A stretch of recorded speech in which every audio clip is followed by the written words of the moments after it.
Okay, 3, 2, 1. Hello, everybody. Wait a minute. I don't know. We don't have any war cry for this one. Hello, everyone. Welcome to Into the Multiverse. Into the Multiverse is a series of D&D campaigns, all set in the world of Gostar. Woo! And each campaign is set in an alternate timeline or reality. And in this timeline, we follow the story of the Beta Questers, who were the first party to ever move through this world and traverse through this world in a campaign. And currently they're trying to fix it, trying to amend it, stop a big bad Feylord lady known as Lucy from taking over it and infesting the whole place with demons. And I'll do a quick recap later. But before we go into the game, I will hop around to all our players and have them introduce themselves to everyone watching. And we will then, I'll do a recap after that. But while you're introducing yourselves, I want you to try to remember, because it's been a while, just one piece of information that's happened so far. Okay, so we will start with Patema, playing Patema. Sorry, I was just dicking around at my audio set. I'm Patema, and I play Patema. Amazing. As previously stated. As previously stated. Can you remember anything that's happened so far in this game? Since the beginning. I mean, preferably in the last two to three sessions, but if you want to go to the beginning, that's fine too. Well, it all started when the samurais set me on. It's great, just out of context, just this bit of information dangling there. This is just like 5 years ago, amazing. maybe more. Yeah, actually. Cool. Well, yeah, I think a little bit more. No, we are trying to put together a force to stop Lucy, an evil dragon who is destroying the world. Yes. And we're here at the Hobgoblin Kingdom because they have an army. They do. They have a very big army. They're a big empire. They've been building their army for hundreds of years underground. And they were considering recently even taking over the world, but then Lucy started taking over the world as her. So they're like, okay, cool. We'll back up, and they've sided with Lucy now, or they have been proposed by Lucy to side with her. Yeah, thank you very much. We'll go now to David, playing David. Hi, my name's David. I'm the Watcher of the Veil. My name is also David, but that's because I am David. In the last session, I took Mira's stuck-up father for a walk, and he had beers with us. And he got zapped by lightning because I didn't know that the hobgoblins didn't like their people leaving.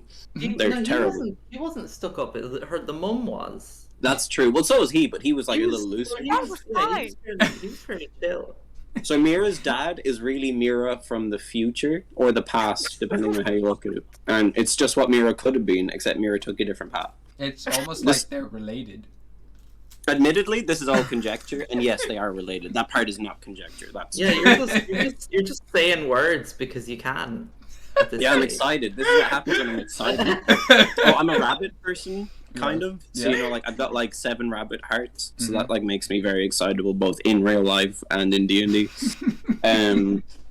Also, Wukong, Watcher of oh my god, what's the name of this place now? Diu. Of Diu. Diu. Was stone, and now she's no longer stone. So that's good. And that kind of catches me up anyway. Oh, I'm going to fight Mira's brother, but that's coming soon. Bye, guys. Why do you have such a need to kill my family members? Why I don't want to kill them. I don't remember. Why did you have a thing against her brother? Oh, I don't. Oh, alright. I just want to beat the shit out of him. Let's move on then. All right, thank you very much.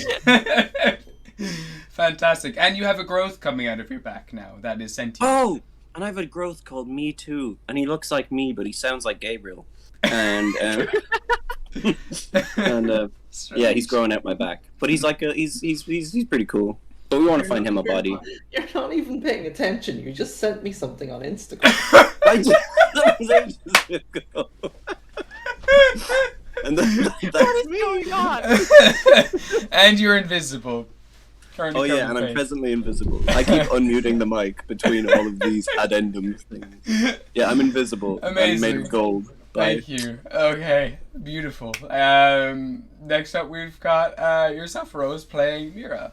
Yes, hello, my name's Rose and I'm losing my shit. I play Mira, the seemingly very nice but probably very unhinged, deep down, Hobgoblin Blade Singer. I have come to the Hobgoblin Kingdom, my home, and I have lost all respect in the eyes of my parents.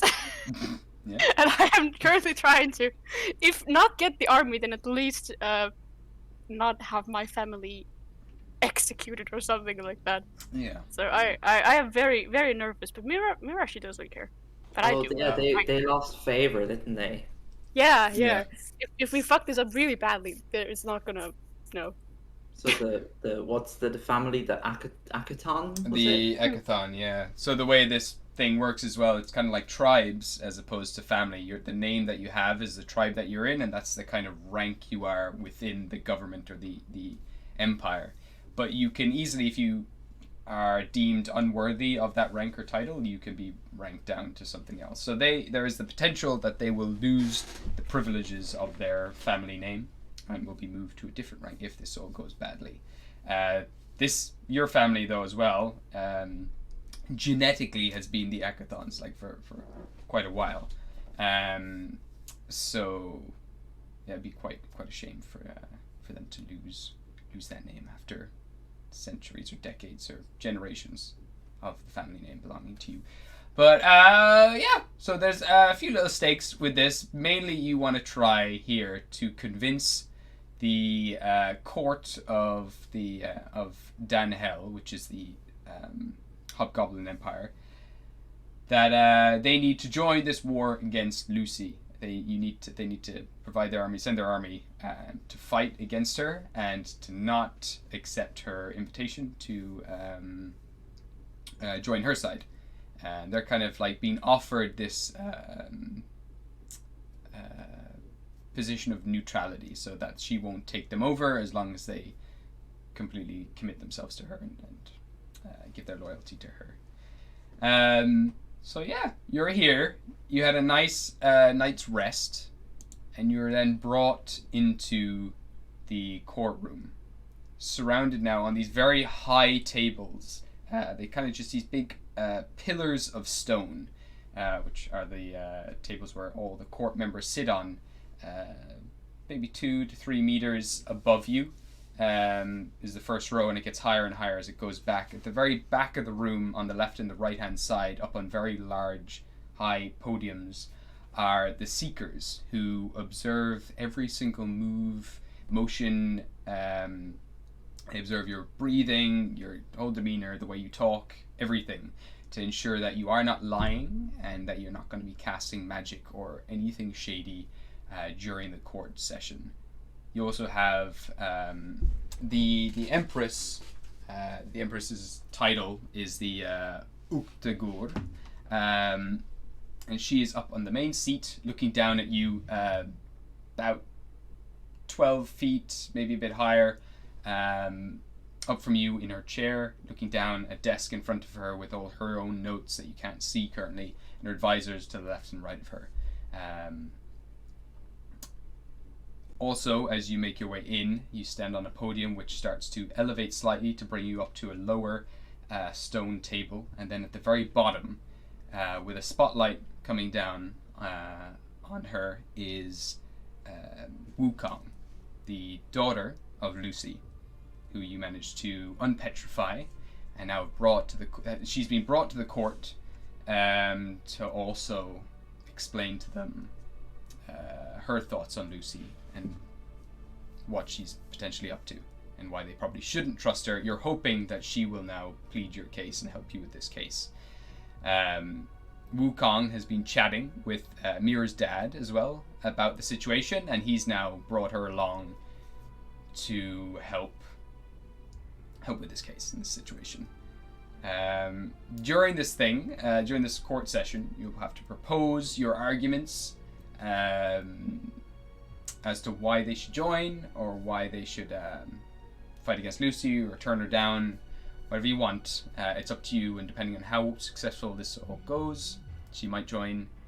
Mira's parents might lose their ranks, or you might have worse scenarios. So, as you all approach the front desk in front of you, the Empress has everyone sit down. The room falls silent, and she asks for Mira's dad, Gaius, to present his first argument before the court begins. And so, he steps forward. He kind of has like a little cough, which echoes throughout the entire hallway. The ceiling is about 40 foot up, just completely made out of dark green obsidian stone inside this building. And he says, so, after listening to Wukong, I believe she proves a strong argument as to why the he kind of wipes his clammy hands off his shirt and kind of ruffles a little bit of paper out of his pocket and kind of smooths it out to kind of continue with his notes. And he's like, she proves a strong argument. As to why the Hobgoblin Empire should reject Lucy's proposition in alliance and consider the option of engaging with the other nations of Gostar in defending this world against her. Thank you. He kind of folds up the paper, kind of steps back a little bit to the side, and the Empress gestures towards Wukong to talk, to speak. Wukong steps forwards a little bit, puffs out her chest, has her hands on her hips. She starts saying, my mother is unstable and is like an absolute rumbling volcano, ready to blow at any moment. She seems to be heavily under the influence of demonic manipulation and is not in her right mind. She doesn't believe that this world belongs to the people that exist here, or that live here. She believes that it's a land that is owned by demons and devils and the titans that exist beyond the borders of the chaos that surrounds this tiny teardrop world we call home. I've tried to reason with her, but if I'm perfectly honest, I'm scared. I'm scared for the people of Gostar. I'm scared of what my mother might do, and I'm scared that I may never see her again. I mean, I'm scared that she's lost, and there's no way of bringing her back from this madness. Thank you. And the spotlight switches off. And she's gonna roll a persuasion check. No, she's gonna roll a general check, I think, for this one. Okay, cool. There's silent in the court. There's now a tapping and a typing that's going on, echoing through the whole hall. As you see, the Seekers are taking notes of what what Wukong has just mentioned. They seem to be all taking individual notes, recording what's going on at every given moment. And then as soon as they're finished, they each click a button, and in turn, a single green light begins to light up on each one of their desks in front of them, indicating that she's been telling the truth. And after that, the Empress sits forward, and the group here that wants us to join the rest of Gostar in the fight against Lucy. What do you have to say? Would you like to expand on what Wukong has said?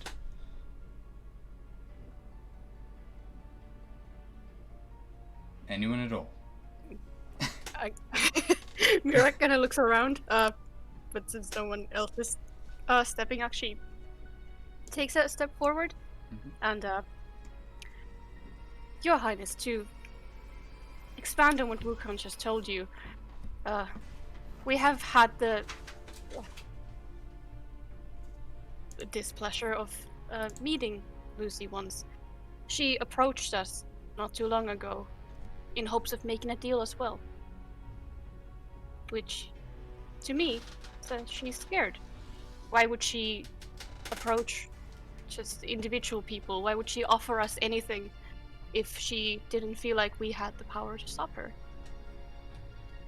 And that is why we're here. We are here to strengthen our forces. We're a strong, united front, and we are hoping that you would consider joining us, making both of us stronger. And I step back. Okay. So what skill do you want to use there for this? For that, I guess it would be a persuasion roll, but Okay. yeah. Go for it. Okay. Make me a persuasion check. Can I say here? Give the bardic You can. Give a bardic inspiration. Yeah, absolutely. Oh, Nice. So how much is that on top of it? That's a D12. Nice. Oh, Oh wow. shit. Oh fuck. Oh man, I'm fucked. Okay, so that's a 24. Okay. Hell yeah.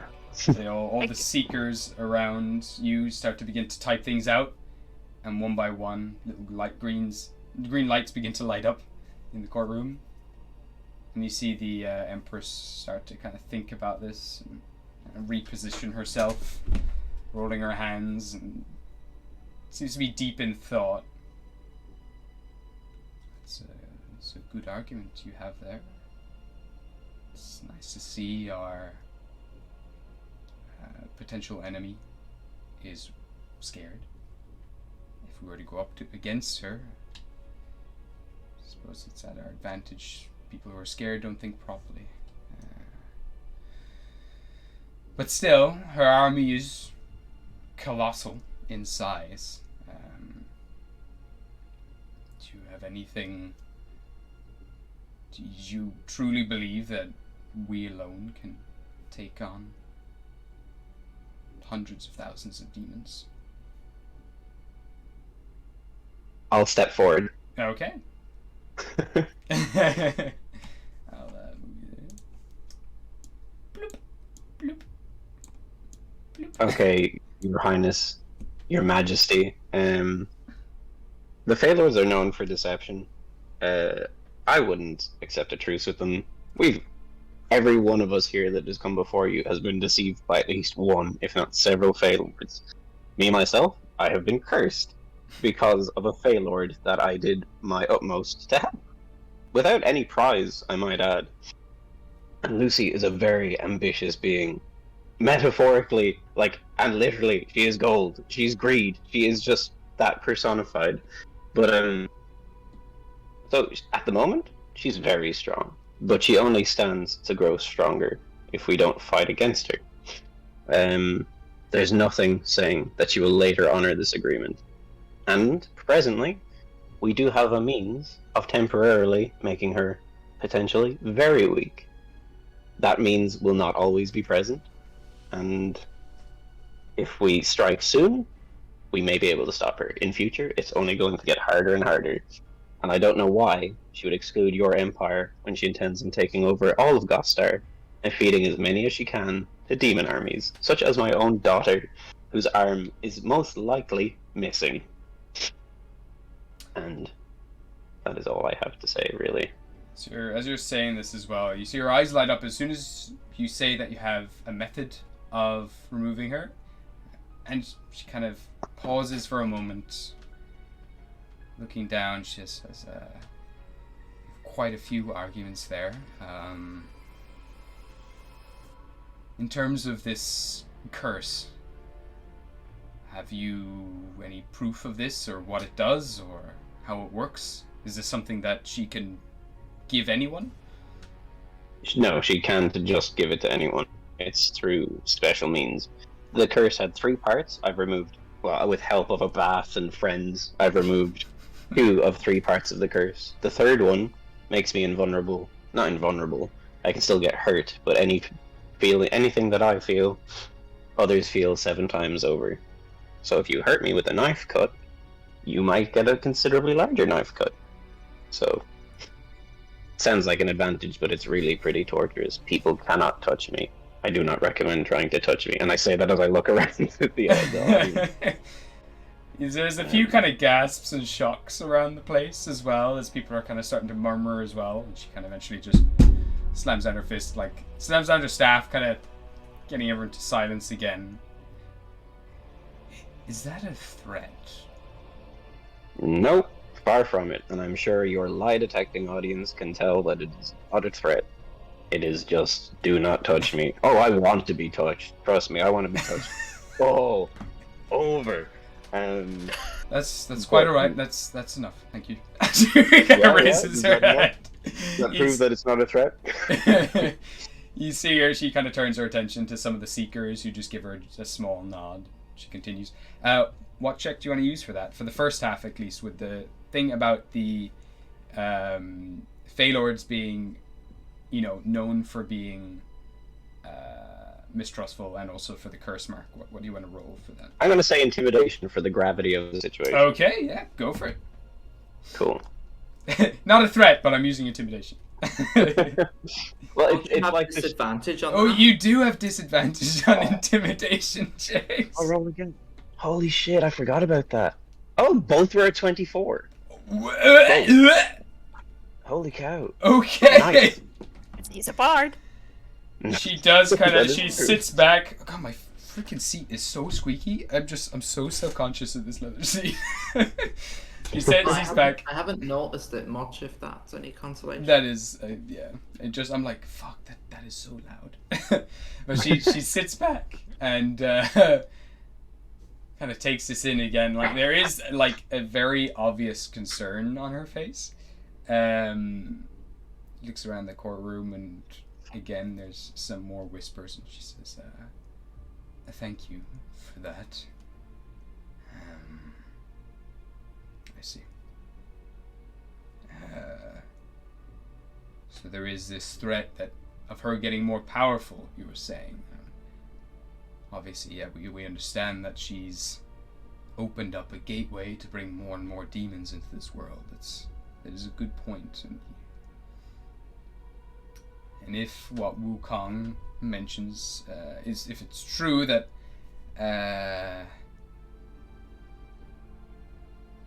she doesn't believe this world belongs to its inhabitants, it belongs to demons and devils and beings of the chaos, then yeah, we'll definitely have to consider that. But still, we're basing this on what a couple of you have experienced, and I can tell by the fact that your daughter is in danger in this situation. It might be potentially skewing your perception on things. Your Majesty, if you would like, I can allow you to see my memories. She kind of looks around. A few of the kind of guards at the back are kind of drawing their weapons, like expecting some like magic or something like that. It would be magic. I'm not saying that it wouldn't be, but that's up to you. And if you like, you can get one of your other cohorts to experience it instead. Someone you trust. Thinks for a moment. Eventually you see Maximus step forward. He says, if I may, your Empress, I would be more than happy to, be the subject of this memory magic or whatever it is. I can put myself forward as a volunteer. All right. She kind of brings her hand up as like, due to the fact that the Akathon family and your connections with the Akathon family are,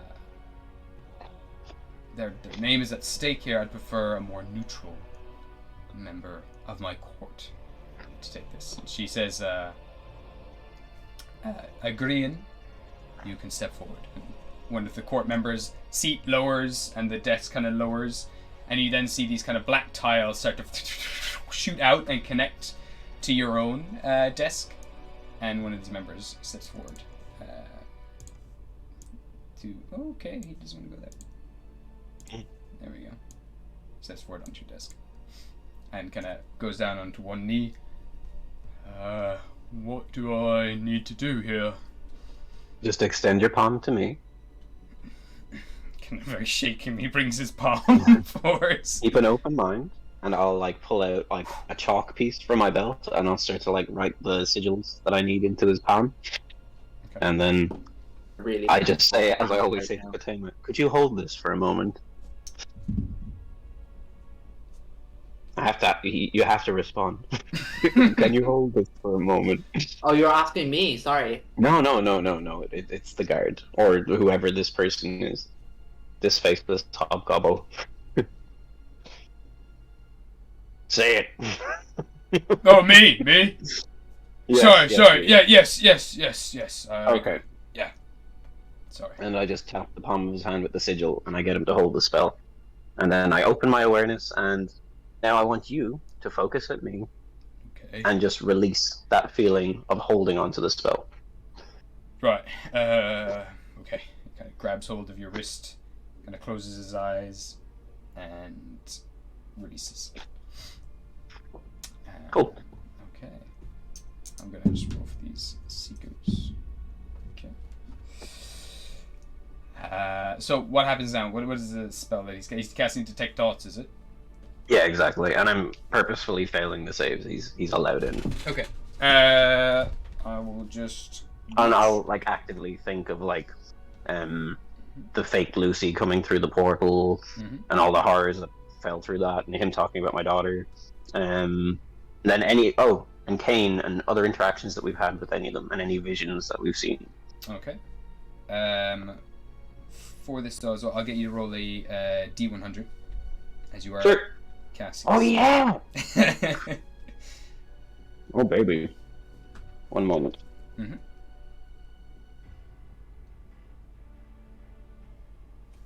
Sorry. That's right. Take your time. And it's 30. 30 is enough for it to be safe. Oh, you. Just about. Okay, so what skill do you want to use here as you're giving him the memories? You can, if you want, you can use Arcana in this because it is the spell's effect. But if you want, in like how much the spell is going to actually penetrate his mind, things. But if there's another skill that you want to use instead, you can go right ahead and use that. You can use a history check. So, I'm gonna say performance. Performance. Why not? Okay. Yeah, because I'm trying to enact my memories, I guess. That's fair. Yeah. Cool. Ready? 16. Not great, but 16. Okay. Interesting. Because of the fact that you're actually giving him physical evidence, it's down now to the Seekers themselves, because they don't know a lot about magic. Okay. So unfortunately, I was rolling for the Seekers to see if they could understand the spell or what was actually going on. But he does. While I'm doing it, but I say everything that I'm thinking about, so they can verify the words that I'm saying are matching the memories, and through that. Yeah. Absolutely. Cool. Yeah. Okay.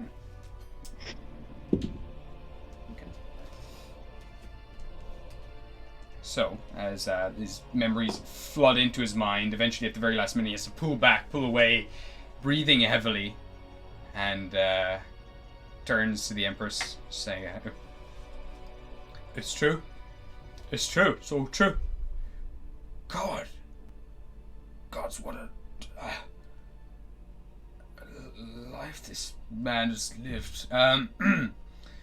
We can prove the curse to you as well. And can I stab David with a star platinum dagger? You can. Wow.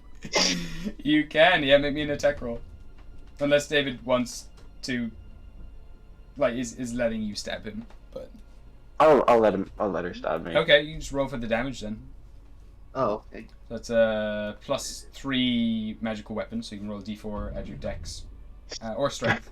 And... You should use the worst weapon you have. +3, is it? Yeah, it's a +3 weapon, yeah. Okay.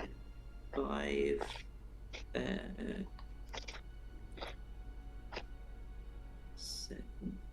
Seven damage. Okay. 7 dagger damage. Okay, so you take 49 fire damage. As you plunge the dagger into him, the dagger flies out from him like red hot, stabbing into the ceiling 40 feet up, and your whole arm just kind of fires back, scorched and burnt. And a similar kind of wound where you've stabbed him in the back appears on your back. Just snaps. It's like a hot metal dagger is just stabbed into your shoulder blade. What skill do you want to use here for this, if you are going to use any skill? For stabbing? Yeah, for proving the curse on his back is there and effective. Perception. And how will perception help you? Because you asked me what skill I wanted to get. Yeah, you can tell me what skill, but it's got to make sense. Attack makes sense considering the context. I'm perceiving the curse. You're perceiving it, but it's like in Avatar, you know. I see you. I'll put my hand on David's face before I stab him and say, "I see you," and then plunge a knife into his I will say I perceive you. Give me a perception check. I'll actively say what the, and then that's 28. 28. You can see that you are in a lot of pain. You've stabbed him like maybe 2 centimeters just above the bottom of his shoulder blade. The dagger went in only about 3 centimeters deep before it was flung out of your hands, and you have like 8-degree burns on your hand and back. But unfortunately, this doesn't help in the court session, unfortunately. But it does rile up a lot of the members who are absolutely terrified, wondering why you have a weapon in here. They're like, did no one take the weapons off these people? And immediately some guards start marching forwards, start rising up on pillars, and then start to perceive any weapons that you might have on your person. Oh, did we surrender our weapons when we came in? I think you did, but okay. Well, we can say it was a holdout weapon. Yeah, you can. Yeah, they're now just scanning, checking that you have no other weapons. They're gonna just roll perception checks, but they find nothing else on any of you. And at this time as well, they do start to feel your face, David. And they realize that you're wearing a helmet, and they just ask, like, would you mind removing the helmet, and we will, just to help with the Seekers and their perceiving of your emotions, we just want to paint your own face so that they can see the movements of your expressions. But you can't see me because I'm invisible. Remember, You still have some of the paint on. Yeah, but I don't think it's going to really show my expressions that well. Either way. way. Yeah, but it's magic. Also, don't forget that the mask is up. I put the armor wherever anyone touches me, so you don't turn into a pillar of salt. Give me an intimidation check. Oh man. Disadvantage 14. 14. As you say that as well, the Empress turns to the rest of the court, to the Seekers, and she says, "Are any of you struggling to understand what he's saying, or if he's telling the truth or not?" And they all just kind of shake their heads in turn. She says, "That'll be all then, Stephen." And Stephen kind of heads back. Alright, I'm sure it was a good idea. Poor Stephen. So embarrassing. Stephen's being deep-ranked. So this man returns back to his own seat, turning back to the Empress, and he explains that it's whatever magic they used, I could see a lot of things that had gone on, and everything he mentioned was true. I experienced as if I experienced it myself. I don't know if it's illusions or whatever magic they're using, but it felt very real. That's all I can say. Can I just say one more thing? Just after hearing you say that, I just gotta I understand that you hobgoblins are very scared of magic, but there is a logic to it. There is an overlying structure. There is the weave, it's unbound chaos beyond the weave. But that's do you guys have engines? And I look around. Anybody understand what an engine is? You see, just Mira's brother Lucius just kind of gingerly raise his hand, put it back down, for a few seconds. So what? So Lucius, what happens inside of an engine? What makes an engine tick? A spark. Yes, and it's a spark and an explosion. Yeah. But it's an explosion within a contained house, and that is what magic is. Right. Unbound, absolutely, is chaos, but so is fire. I literally live in a bed of lava. That is chaos. It's nasty chaos. Amazing. Yeah. I just. No, go on. I can't remember what I was going to say. Shit, sorry. Okay. For this, because your current point with the spell that you currently use is still up in the air, it's not quite a success, not quite a failure, I'll get you to make whatever check you want to use here to elaborate this point on our magic and how it works and how it functions. Okay. Then I guess maybe... Well, could I just make a straight intelligence check? Yeah, So absolutely. 100%, yeah. That's 12. 12. Okay.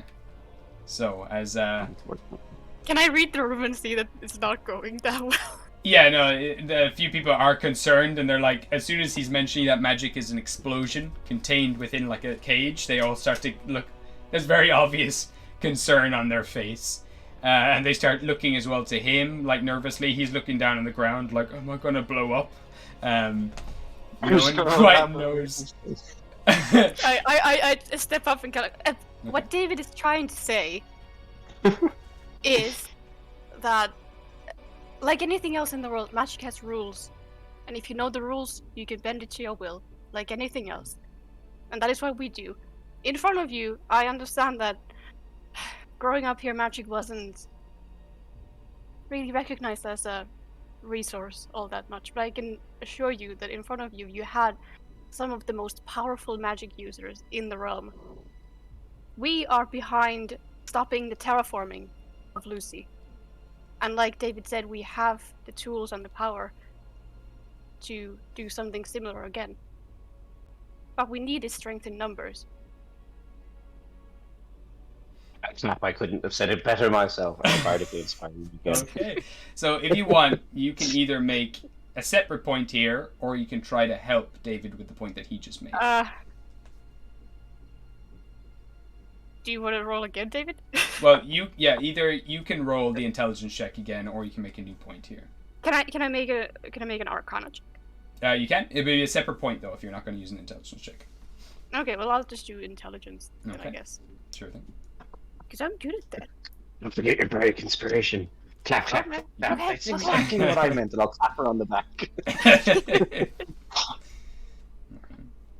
I hope you're proud, guys. She's a wonderful woman. That's a 30 in total. 13? No, 30. 30. Okay, I was like, how?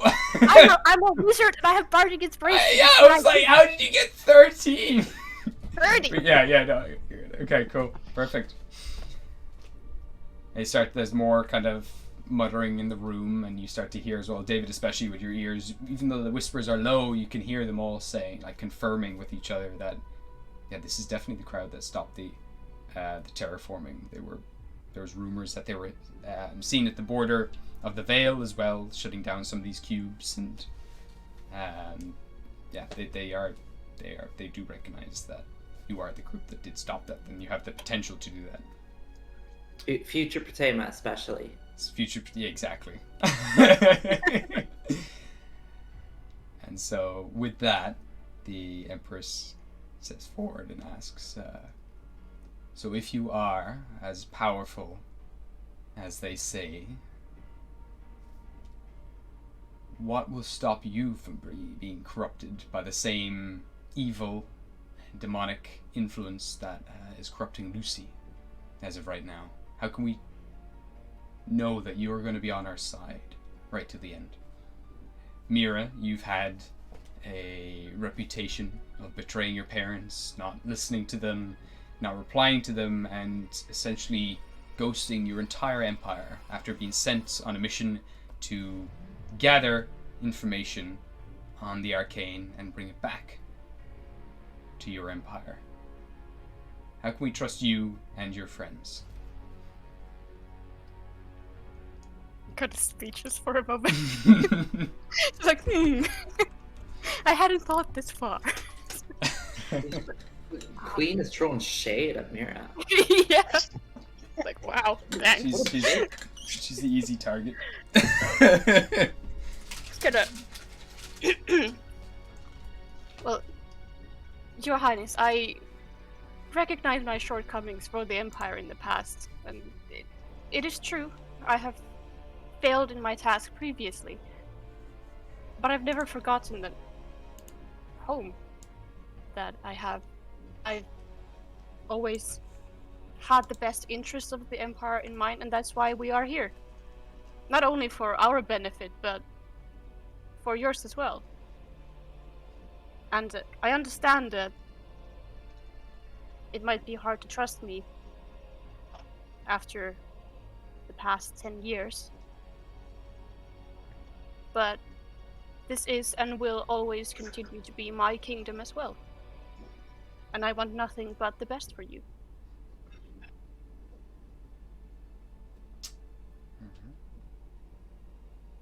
I'll say it, that'll be a persuasion check unless you can think of any other skill that can work here. Do I make it a history check?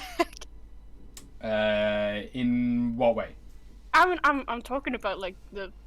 Yeah, we can say as well How that you can past fluff this up as well by going through. If you can try to recall in this moment some of the history that of the kingdom and kind of what they like and respect and they like to hear in the kingdom. So I'll say you can make me a history check to see if you can remember some of your history. I mean, I can make the argument right now if you want me to. You can? Yep. I'll get you to make give me a history check. Okay. Ooh. 24. Okay. I'm good at history. Okay. Alright, so again, there's more green lights go off as well to ensure that you are telling the truth, that you want to help your kingdom and your family. And she relaxes again. Well, this is all very interesting.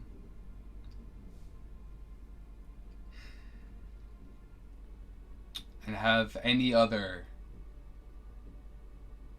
nations or bodies that own armies and the like, have they also agreed to fight against Lucy, or are they all cowering? How do we know people aren't going to start running as soon as we start making a stand? How do we know that we're going to be backed up? Have you gotten proof and confirmation from other nations that they will help? We have pulled some favors from people that are indebted to us from the past, and as of right now, we stand a few 100,000 strong. Can I ask who? I look at look at the others. Yeah. Does anyone want to chip in there? Or anything? Well, there's an army in Jotunheim. But Okay. they actually won't join us unless we can recruit other factions like all of y'all.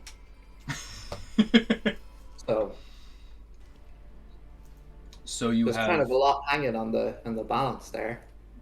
So you're saying that you have one potential army who will join if another army joins too. And we got the Sky Dwarves. We have Yeah, we've got the Sky. Dwarves. We've got all of the Sky Dwarves. Okay. All of the Sky Dwarves. And if you have any recommendations,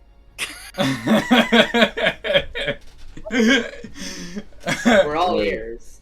I'll tell you why we're going to stick with it to the end. Because if we don't, we all die. This is not stopping.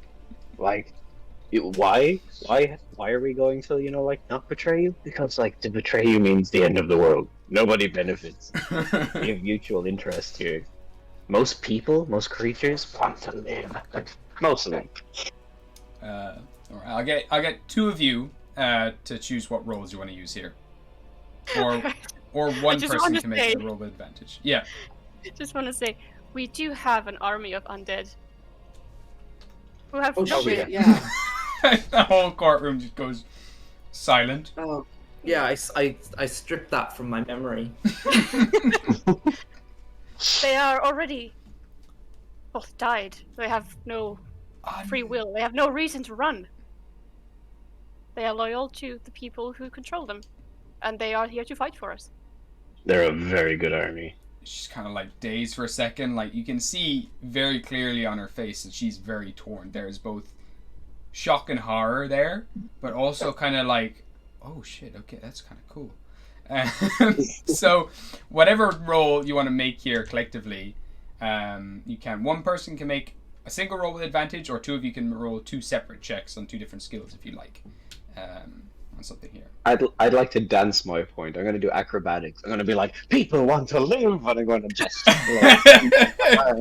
just prance around the place and just I'm just become really that's not going to work. I would say it would probably be more performance if you were to do something. Oh yeah, I forgot we can just do the same. We can do you can do the same one, but it just increases the difficulty. I got it. So, which of you? If you want to, you can do performance if you like. I'd be fine letting David roll with advantage. Okay. Okay. Yeah. So you're just acting it all out, describing the monsters, doing this whole show for everyone to sort of draw them in. Parts of a major image for flourish of what happens and the people that we've got. No, I'll use minor illusion actually because it's the cantrip. All right. I'll just show little scenes of we've got these people, and then you get a flash of their noblest warriors, and then we've got these, and Lucy's got those, and we've got an undead army of flesh machines. I guess really they're just big flesh robots. Okay. Give me a performance check with advantage. Okie dokie. So that is worth noting as well that among the dead is Walter Blackthorn. Blackvine? Fine. Walter Yeah, Blackthorn, I think it is. A dragon. Oh, we've also got all of the Watchers on board. Except for one, but that's because she's in prison. Oh yeah, we do actually have all the Watchers. Potato, if you want, you can either make a history check or something else to do with the dragon if you'd like. Yes, I would like to do literally anything but history check. What do you think would argue your point for the dragons and Watchers? athletics. Okay, we'll get back to you. You're just gonna show off your bicep. I'll point at David's illusion, you know, and I'll be like doing like the beaches that away, and I'm flexing my one gun. You can give me an athletics check as well. Yeah, give me an You do have athletics check. both of your. You do have both of your biceps, though, don't you? Oh, I do. Sorry, yeah. I do have Yeah, give me an athletics check. I only have one bicep to flex, I'm sorry. Okay, so David, what you got in your performance check? 24. 24. Shit. Okay. And as this is all happening, there's like shocks now and gasps and people chuckling and getting really into it. It's kind of just like a bunch of nobles all being shown. It's like they're being shown VR systems or something all of a sudden for the first time. They're like, oh my goodness, oh, look at the dragons and the undead, they're so scary. And while that's all happening, Patema's flexing in the background. So Patema, give me a flex check. I got an unnatural 20. Okay, so as this is all going on as well, they're like saying like, that one there, Jesus Christ, you can actually see each individual sinew on their body. Like every single muscle is just trained to perfect. She is a weapon. If we can harness her, if we can bring her in, if we could give her some of her guns, hook her up to one of her mechs, she would just be nice. an unstoppable wall of yes. Continues going on. And they're like, as she did all that, got rid of the terraform and everything with one arm? One arm, but two biceps.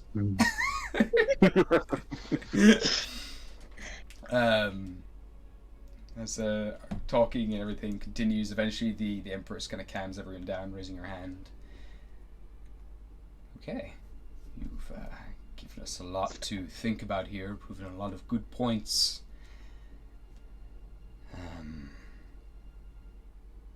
Gostar is our world too. It's been a home to our ancestors for forever. And if we have the support that you say that we do, if Lucy is as a threat as you say that she is and cannot be trusted, I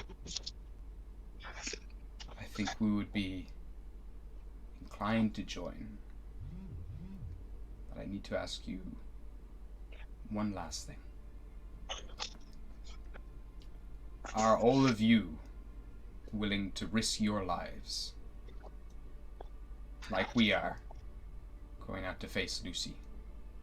And is her daughter willing to kill her if the need arises? It's up to you what you want to do.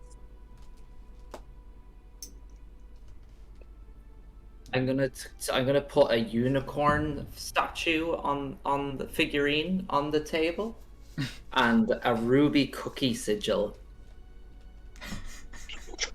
Okay. Those are weapons in your hands. The guards should come back.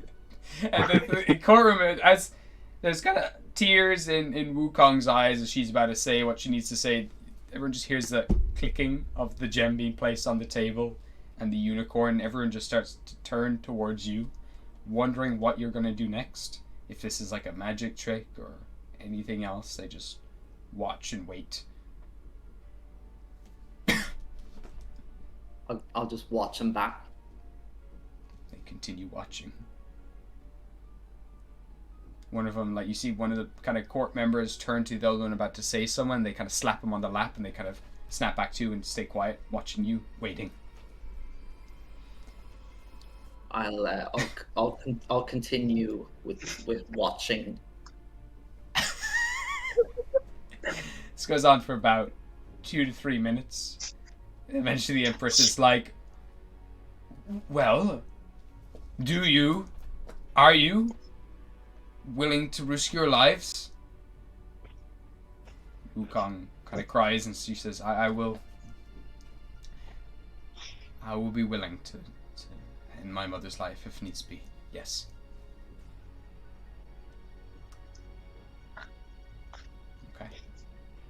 And I'm willing to risk my life.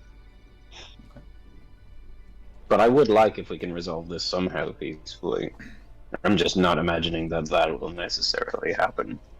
yeah, I don't really feel like killing anyone if I have to. I'm still here. Sorry, I dozed off for a while. But I'm here, and I was always taught, that violence isn't the answer.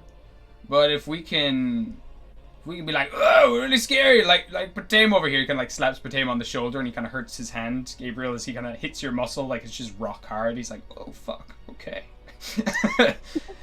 He's just playing with his knuckles, like we if we can just intimidate her or figure out what's going on in her old noggin, that'd be great. But yeah, sure. Yeah, I'm already basically dead. I've wasted most of my life anyway, so yeah, fucking count me in. I love Gabriel, trained in the way of the sword and killing, is saying, I was told that violence isn't the answer, even though I was told the sword. By who? He was in a pebble dimension for like, There you he's go, just man. talking to himself. He told himself to do that. Yeah, I know.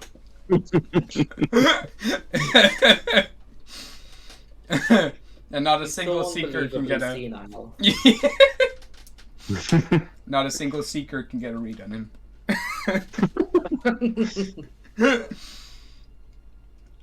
And finally, all the court turns back to Patema one more time. And are you?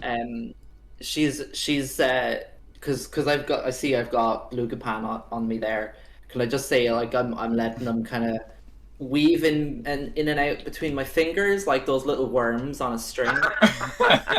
And she's just kind of like absent-mindedly watching him, holding her hand up while she's doing that, and she'll just say, I'll rip Lucy's throat out. And then I'll kill all the rest of the Failords. Silence in the courtroom. With that, she coughs. Well, I think we have a few matters to discuss, but as I see it, as of right now, we are willing to help. You give the word, and we'll be there. So long as you have a plan. Okay? We do. Thank you very much. And with that, all the seats and chairs and tables begin to lower till they're all kind of at the same level, enough for you to step away from the tables. And guards come out to help you all out of the room. I'm gonna lean into either Mira or Patema, whoever's nearest. Oh my god, I can't believe we did it. Yeah, I'm gonna scoff and just say, like, I have a plan. We didn't come in here with a plan, and we managed to convince all of them. See one of the seekers like packing up his book and stuff, and looks up for a moment and turns to one of his companions like, did you just hear that? Shut up, we're done, let's go.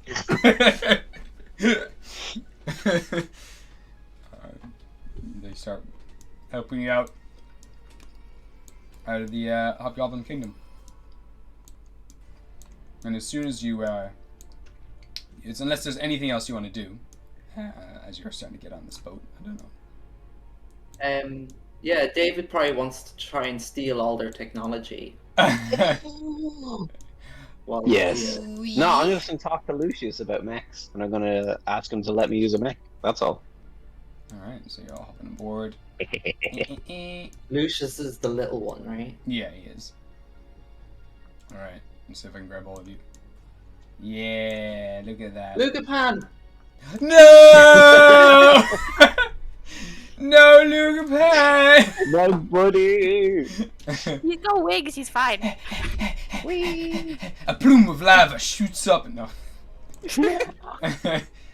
So as you're all making your way back in the rickety boat, as the kind of force fields go up around the boat to protect you from the heat of the lava, Maximus just comes up to you, Mira, and just squeezes you. You feel and hear your spine popping out of place as he just like squeezes you as hard as he possibly can. He's like, "Oh, I am so bad.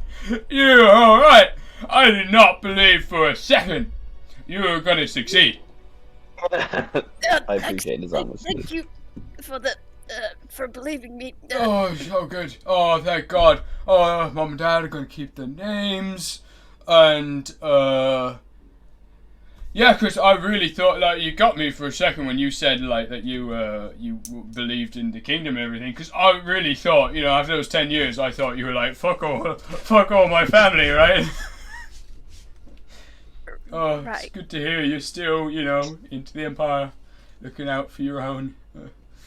Yeah, it's all she talks about, actually. Oh, really? Yeah? Oh, Yeah. oh, Mira. And you, like, squashes your cheeks and starts rolling them around, squishing your face with massive hands. Oh, that's my sis. Mm. Like, go over to Lucius and be like, you understood what I meant with the whole chaos and the engine thing, right? Made sense. Yeah, I mean, I've been trying to figure out from the magic group that's here, like, how we can actually harness some of that arcane energy for some of our powers. Things would just be so much faster if we could just, if we didn't have to rely on fuel and other resources, if we could just fabricate things. You want to, like, collaborate? Because, like... Yeah? I can do mean, that, right? I'm working on something right now. If you want to go check out, I'm working on a reactor. It's like a clean energy source. It's I'm hoping to power one of our newest mechs with it. It's more kind of, I don't know, style-wise, they don't like it because it's not like Empire-y, but it's just a thing I've been working on for a while in the shop. If you want to take a look. Oh my god, 1 second, wait. And I'll go, like, look around my person. And I'll pull out one of those 25 sending stones I found. It's like, stone me sometime. What? I don't do drugs. No, do drugs. And I'll get him to pick up the stone, and then I'll, like, I'll run up to the front of the boat, and I'll, like, talk into my stone. It's like, hey, Lucius, can you hear me? Hello? And then when the rock hums... This is he just kind of calls out, like, not even talking to the rock, like, whoa! This rock talks? It's just a stone! Where's the mechanisms? Put it close to your ear, man. Put it close to your ear. Alright, okay, yeah. Think about what we could do with a robot if I can do this with a rock. It's like a big grin on his face. Almost kind of like that of an evil scientist, like. Oh god, he's wild. Yes. He pockets the stone. Like I said, stone me sometime. Yeah, I don't. Oh, I see. And I'll wink. Okay. Eventually the boat comes up. There's another boat as well with your parents slowly coming up behind. And they start to guide you through the city. Is there anything else you want to do in the city at the moment? Do you want to hang around here for a while? It's up to yourselves. If you want to stick around, you're always welcome. While we're making preparations, but we understand if there are other, nations and the like that you need to go to. Yeah, we have armies to gather. Right, yeah. Okay, yeah, that's fair. But, like, if you're ever around, we could, do some sparring or something like that. I mean, yeah, actually, you know what? Sure, because I actually use, I'm a swordsman. Yeah? So. Oh, right, I mean, you're free to use magic. I have to get used to, battling mages anyway if we're going to be going up against demons. So cute. Sure, yeah. Alright, cool, yeah. Alright, cool. Alright. See you later then. Sibling catch up. Let's fight. Oh, okay. Just as you're taking off, your parents, Mira, they kind of rock up with their boat. And shrink into nothingness. That would be awfully tragic. That would if be they died. They just die on their way. Everything's going so well. After 10 years. As your mom kind of rushes over, she's like, "I'm so proud of you. Well done." Yeah. And your dad kind of moves thank forward you. as well. So, my girl, that's my girl.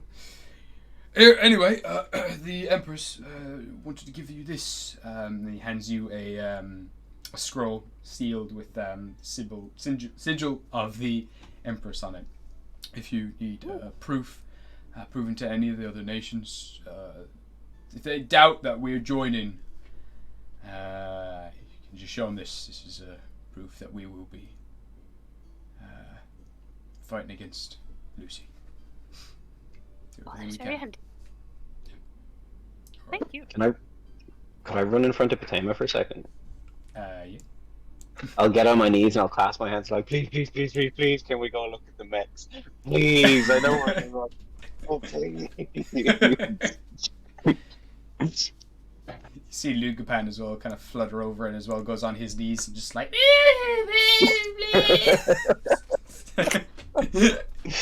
He's so cute. I love him.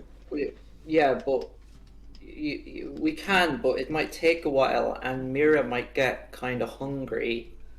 Oh yeah. Well, look, No, I'll we teleport us don't. out. It might hurt us a little. We should probably get something for Mira's hunger if we're gonna go do that. That is fair. I could make her some fruit. No. No, Thank you, David, but no, thank you. no, like we all eat food, but Mira's hungry. Oh, No, yeah. but I could give her some, and I'll make the bowl of fruit. I could give her fruit. It's highly not nutritious for Miraz, but you know, it's something. It'll keep her going. You're welcome to stay for dinner as well, right, Mum? Yeah, that's right. Right, yeah. Well, I'm fine for now. Besides, everything here is just so tech-based that I'm sure it's fine. Wait, do you become other Mira if you're hungry or if you're not hungry? What? What do you mean? Your hunger is doesn't- something to she do with you doesn't- being other Mira, Yeah, right? but she doesn't really seem to notice. What do you mean by other Mira? Oh, I know what you mean. You're not yourself when you're hungry. Here, Mira, have a Right. Snickers. Thank you. I have missed the hobgoblin Snickers. It's actually sorry. It's called a Sniffers. Sniffers, yeah. Oh, Yeah. yeah, No, of course. um, Thank you. Freudian slip or whoever that is. Oh, I love those bars. Freudian slips are my favorite bars. Oh Do you have yeah. any Freudian slips here? Oh no, sorry, man. We don't produce those here. Oh, what? Useless.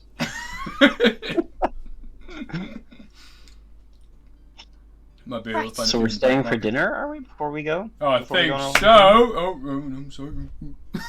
I mean, it kind of gives us a chance to discuss where we want to go next. Where are we going next? Are we going to Jotunheim? I Why? don't I don't- know. Why will Jotunheim not follow us, Patema? What was that about? There was like the captain, the guy there. He said that until we had more backup, they weren't keen on joining. But that was okay. before we enlisted like 3 armies. So Oh, cool. We could go to Jotunheim after this then. Yeah. That was easy. I love when it's easy sometimes. Single tear. So, did you want to eat first or go see the mech suit? Personally, I don't give a shit about food. We can do mech suits first and eat later. Oh, yes. You see on tiptoes, Lucius just coming along, rubbing his hands together. It's like, I got one for you. I got one for you. Come on. I like takes your hand and he starts running through the streets. I'm so glad he's found his passion in life. We'll meet you at the workshop, Mira. See you later. Wow.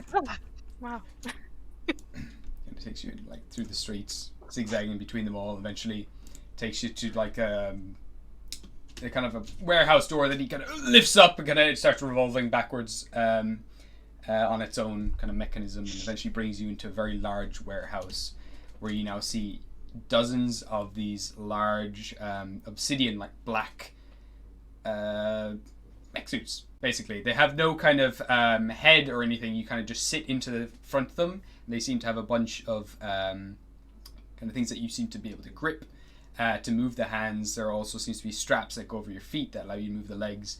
And there's a series of buttons and switches and things that seem to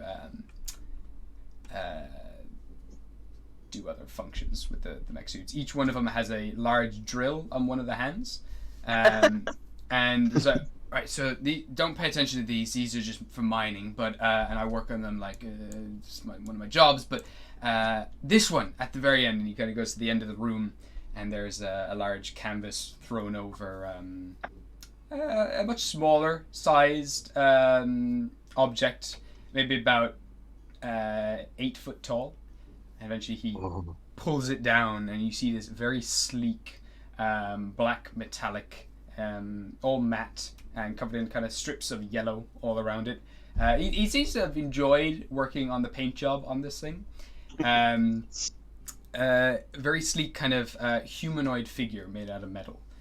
And as he moves up to it, he kind of flicks a switch on like a little remote that he has, just in the palm of his hand. It's kind of like, I don't know that one. Thank you, Alexa. Alexa, stop. Stop. Okay. Sponsored by Amazon Prime. The robot comes to life and starts speaking. But he flicks a little switch on this watch that's kind of strapped to the palm of his hand. And as it does, the front of this machine all starts to open up into different sections, allowing an individual to step in. Which he does. He kind of steps forward. Even though his posture is a little small, you see now these kind of pistons start to rise up his feet, and these kind of the gloves also start to like I'll say actually the feet start to shorten to like fit his size, and the arms kind of come in to fit his figure, and it all kind of fits around his body. Still, he's a little larger than he was when he was wearing this thing, but you now see him in a very much like an Iron Man-esque mech suit, but much bulkier.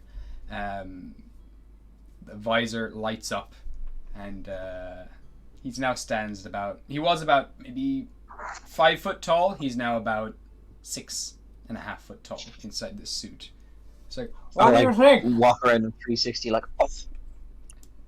I'll just keep playing my It's pretty hands. cool, right? It's pretty neat. And it's got this reactor here in the center. And he kind of taps the chest where there's this big glowy light sphere whirling in the center. What's in that? That's a whole lot of electricity. Just kind of basically electricity. It's totally nuclear, 100% nuclear, totally clean. It's totally fine. We've just started playing with uranium recently, and I think I've got something good going on. And how are your teeth? Just out of curiosity. Have your teeth been wobbly recently? Oh. I'll start stepping back slow. No, it'd be pretty good. I think I've managed to stabilize this thing pretty well. I mean, it does allow me to do things like this. He kind of moves his hand, and the arm opens up into like a cannon and just shoots this large laser beam into the wall. So I'm getting a bit excited. It's pretty. The mask kind of folds back to reveal his face. I'm sorry. I shouldn't have done that. Oh God, they're gonna kill me. I just got a little excited. No, they won't. It's fine. Just say I did it. Okay, yes, that's fair. Yeah, that makes sense. But yeah, this is pretty much my baby. Nice paint job. Thanks. You paint minis? Yeah. I mean, no. Yeah, but no one really. What are you talking? No one really plays minis. What are you saying? It's just not cool. Do you play Warlocks and Watchtowers? Do you? Maybe. Oh my God, I do. We should play sometime. We gotta play sometime. Oh my God, wait. Maybe. I'll kind of straight. Maybe after the war is over, though. Yeah, I mean, or we could use the pieces to strategize. Like, you could secretly get people to play. You could get into Lucy's head. I could get into the allies' head, or vice versa. We could play around with tactics, see what Lucy would do, see if we can counteract what she would do. It's perfect playground for. Yeah, that's a good reason. You got a good point. There. Maybe we should tell the guys we'll be late for dinner. We should just. I am taking a note of Warlocks and Watchtowers. That's the thing. Yeah, I mean, that's fine if we're like maybe an hour late or something, right? Yeah. I'm not even that hungry. I mean, are you? But yeah, I think I'm gonna call this thing the Striker. It's pretty. That's a great name. Pretty cool name, right? What would you be called? What would I be called? I don't know. I don't really have a name. I'm just a builder. I'm not a pilot. I'm not like Maximus over there. I mean, Max, look. I know how your it brother works. seems really nice, but I don't know if he could pilot this. Like, what if anything went wrong in it? I don't know if he'd be able to, maintain it. I mean, it's true. I am the only one who knows how to work it right now. But if I could teach someone, I'm sure they would do a much better job than me. I'm not really the athletic type, or the I don't have fast reflexes or anything, you know. Yeah, but you got a robot to compensate for that. No. You've got a brain. You've got a fast brain. That's true. That's true. I mean, that'd be kind of cool. You know, I was there showing up to Maximus, hey, arm wrestle, and then I beat him or whatever. But no, we'd be strictly business, you know, obviously doing the war and all that stuff. Of course, yeah. testing. I wouldn't be letting my ego follow me into battle or anything. That'd be totally unprofessional. No. But yeah, I don't know, of course, but I look pretty freaking cool. That's a good idea. Pretty cool. Yeah. Yeah, I like it. You wanna? I got some minis in the back. If you wanna have a game. Yeah. Okay, and he's still in the mech suit, kind of goes off to the back, pulls out the drawer, half crushing the box of his minis and starts laying them out and goes onto his knees in the mech suit, just fixing them all. Yeah, he just sets up a game for you. Just start playing. Alright. So the rest of you are there, kind of waiting for maybe 10 minutes or something, realize they're not coming back. What does everyone want to do?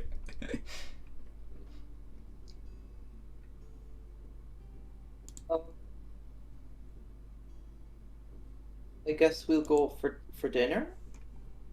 Alright. Yeah. I thought we were all gonna look at the mech suits. Oh yeah, you can absolutely run after them if you want. Oh, I'm not actually fussed about it or anything though. So we could just go for dinner. Yeah, we can go wait until dinner time and wait for the boys to come back. Just Mira and her parents and her friend. Special friend. Special friend.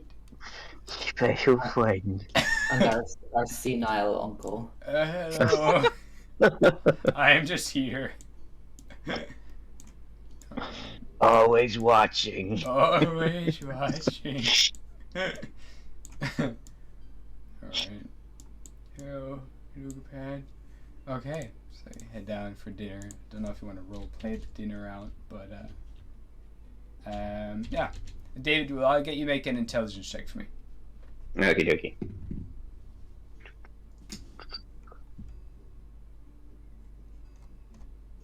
So, 20. Unnatural. Wow. First one goes on for about 4 hours. There's no winner. You totally wipe each other out. It's a complete draw. It goes down to a sudden death where you just choose your favorite figure, like the hero of your group, and you're just going to go one-on-one to see who wins. So I'll get you to make another intelligence check for me. Oh man, okay. You're pretty good at this, Lucius. Yeah, pretty good at yourself. I got a 5. He's gonna kick my ass. Yeah, he kicks your ass. Alright. So. I have a long table. There we go. Nope, that's just George. That's the table. Where's my long tables gone? Not that this matters at all. There we go. Sure. Oh, fuck. Whatever. There we go. You all sit down for dinner. There's no sign of the other boys, but you sit kind of in silence for most of the dinner. Both Mira's mom and dad are very kind of silent, just sipping away at their soups. Till eventually the mom says, "So, Patema, is it? Yes. You're so you're very you work out? No. Oh wow. Okay. she's just naturally like that. Wow. Okay. Fascinating. Okay. It's a gene thing. Gene thing. Yeah. Okay. And who are your own parents? Where are they from?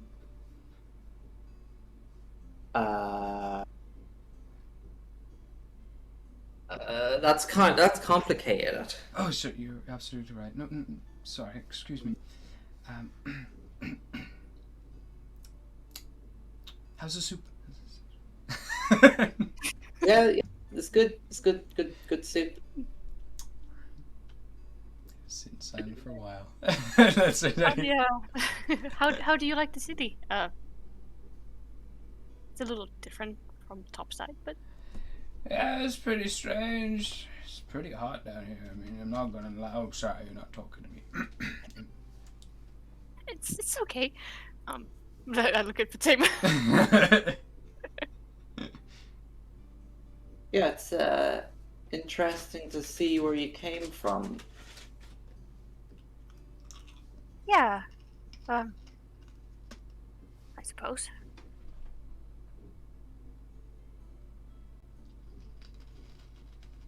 But yeah, sure is hot down here, huh? Yeah, it's pretty hot. This toast is very good, darling. I have to put a good word in with the goblin servants. Yes.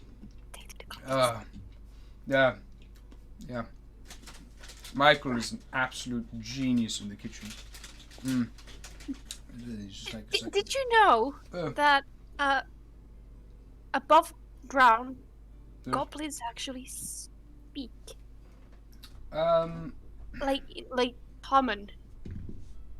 Yes, of course, darling. They intelligently. You know that they speak here as well. Yes, yeah, of course. No, but my goodness, honey, is our little girl a racist? Oh my goodness. Me? Of course. They are not slaves there. They're not slaves here at all. They have rooms, and we let them make meals for us, and occasionally I will play a game of solitaire, and I allow Michael to watch. Right. Yes. Okay. I don't know why I tried. They're very much a part of the family, Mira. Oh, of course. Oh God, goodness. Oh. Gosh, our daughter's become a racist since she left. No. Oh my! Oh no! No, I'm not. Okay, sure. Let's not. Moving on. Michael, do your dance that you do. No. Come on, Michael. No. Show them that you're part of the family like everyone else. Do the dance, Michael. Here, I'll give you a cookie. No. Here, have some. No, Dad. It's really fine. It's quite alright. Michael doesn't mind. No. Michael's come out of the kitchen. Sink into my chair. In a little jester outfit. The dance. Yes, Michael, do the dance. See him he starts flossing. It was very good, Michael, very good. Look at him, he's so funny. Oh, good, very good. Oh, good job, Michael. Back to the kitchen with you. Is Max wearing his Thunderbolt shades still? Yes, he's not taking them off.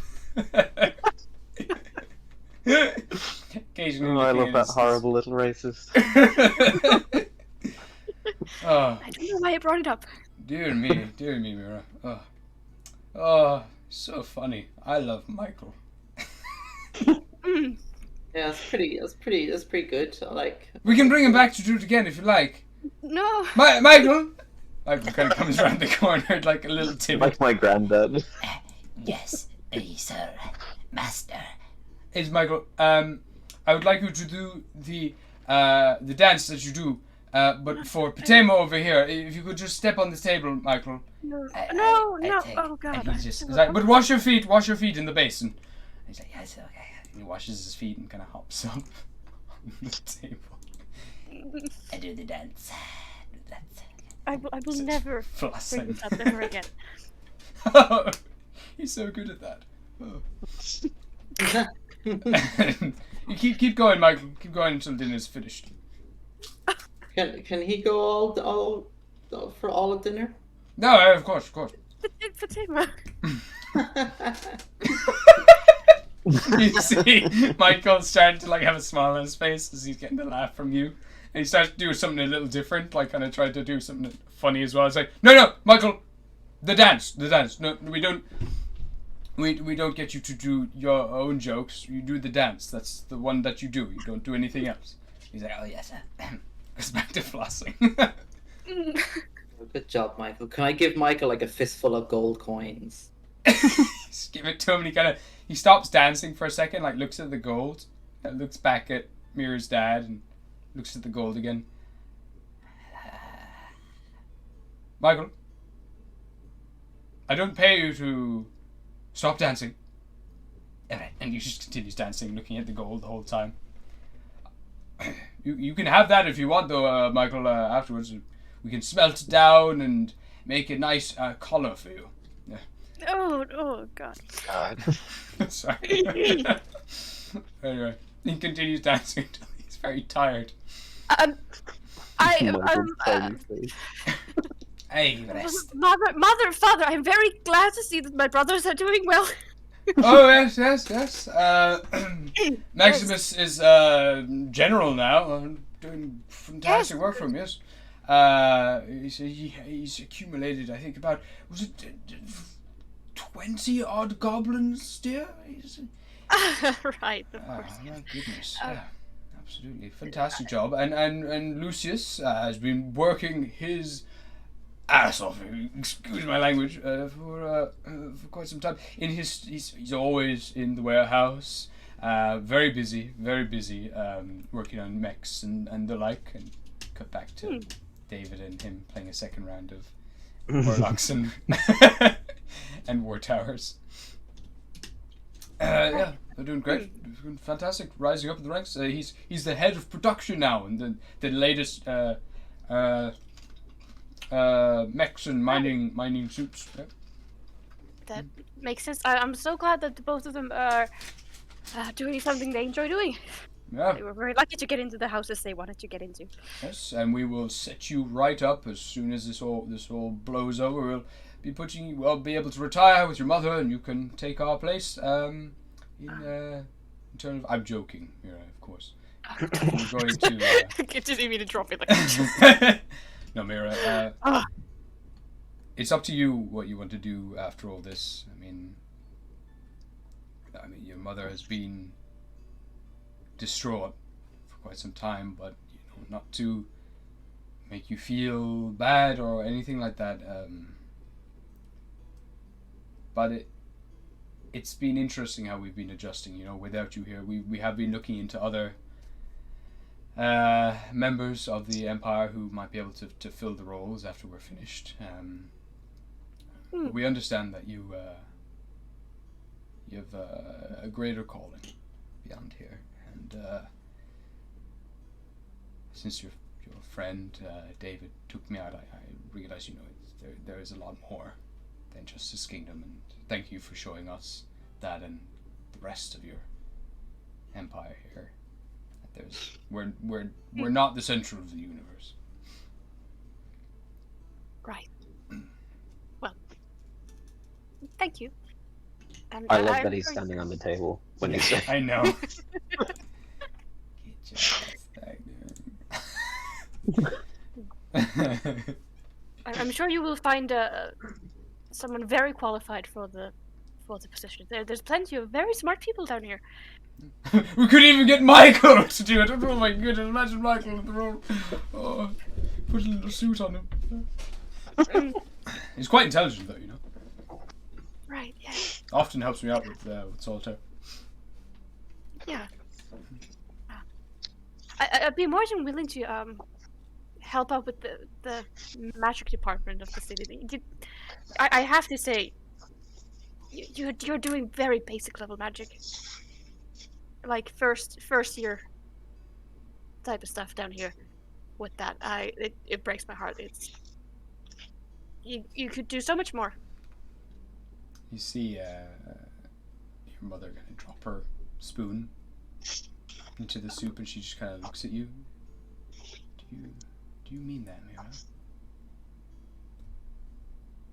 Oh, I mean what? I mean, you have a lot of potential. You could do so many things. I don't see why not. You would consider staying around after this and helping out with things? In due time, Sure. Of course. I don't know if permanently, but We don't want to push you. Yes, we don't want to push her, dear. You might not come back again if we do. Mira, you can do whatever you want. All right? I do. Yes, Right. of course. She goes back to her soup and starts sipping it.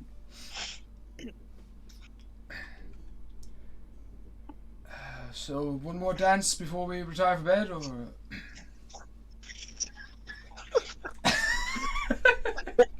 I love that he's getting somebody else to dance instead of like. can I try to see Potato's face? Yeah. How does she look? Does she look amused or uncomfortable?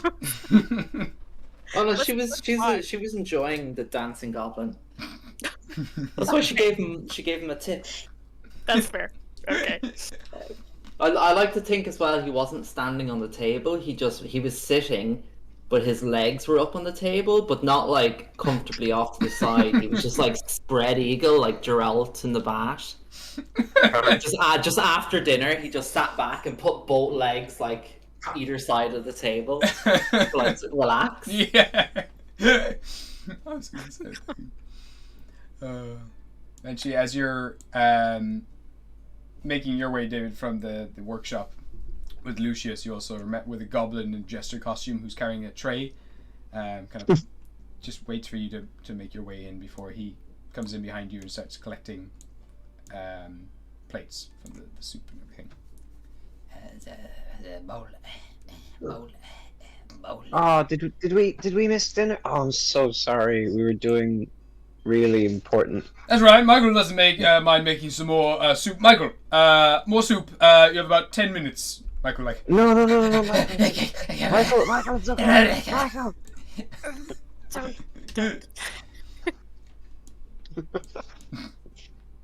Where's Maximus? Yeah, he's late as well. He just started staring into the void, smiling for like an hour or two. Like, yeah. Michael eventually kind of comes on and says, "Oh, sorry I'm late. I was hanging out with the boys. We were just having a few brewskis and celebrating and going to war. Going to war." Max totally has the hots for his sister. Weirdo. What? Fuck, David. I have no idea. Why is it like my family left and right? Just pulling apart all the seams that make up this family, just like letting it I just crumble. like Lucius. I like Lucius. Lucius is great. Stab my uncle. Electrocute my dad. Hey, Roast my brother. Is he your uncle to any of the rest of your family? No, but it doesn't matter. Don't cry. I'm not actually calling you. A soup. A soup. Marco, get me one of those roast turkeys. Get me one of those roast turkeys. Oh my god. Can I see my... Oh, God. Okay. Fuck my life. Okay. So, we're going to war. It's gonna be so cool. Oh, that was brilliant. All of you, they're like, Potama with the flexing, and he's like, I'm so strong. I'm a weapon of mass destruction. I was like, oh yes. Oh my god. That was good. That was great. So what's your workout routine?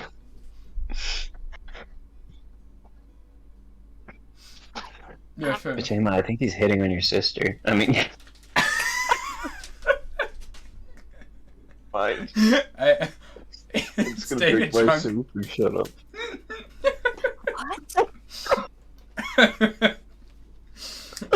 What seems to be the opposite problem? Oh, God damn it. Completely messed that up.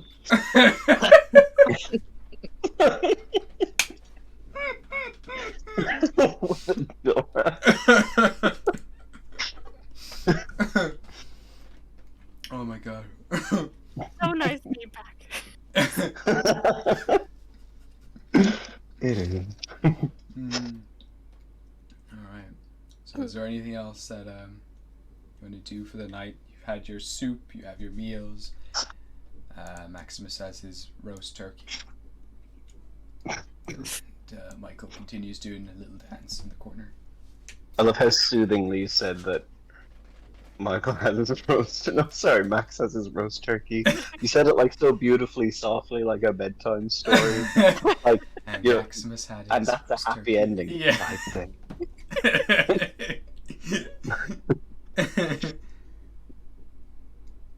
Well,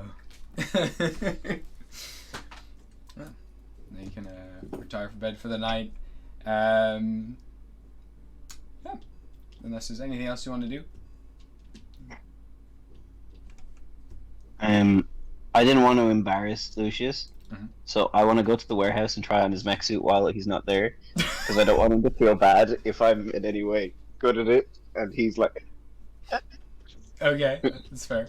Yeah, give me you sneaking out of the place that night. yeah, I'll just wash, and then I'll be invisible. Oh yeah, perfect. Yeah, no, so you can just stroll right out of there. The other thing is when you do get to the boats, there is a boat docked, but there is just lava everywhere. Can I see the other side? Yeah, there are portcullises brought down between each layer of this. Oh, yeah. That's annoying. But Mm. I'll be sure you're Oh, yeah, and if I try and teleport, I'm going to get zapped, haven't I? potentially, yeah. I'll just wait for a boat to come along, and I'll hop in whatever boat that's passing. Okay. Oh, wow, yeah. Just as soon as you get there, a natural 20 there, see there's a boat just pulling out as you do get to the door. That like a couple of the soldiers are changing shift for the night, and you can Nice. manage to just hop on the boat with them. I'll get you to make a stealth check with Lovely. advantage. Cheers.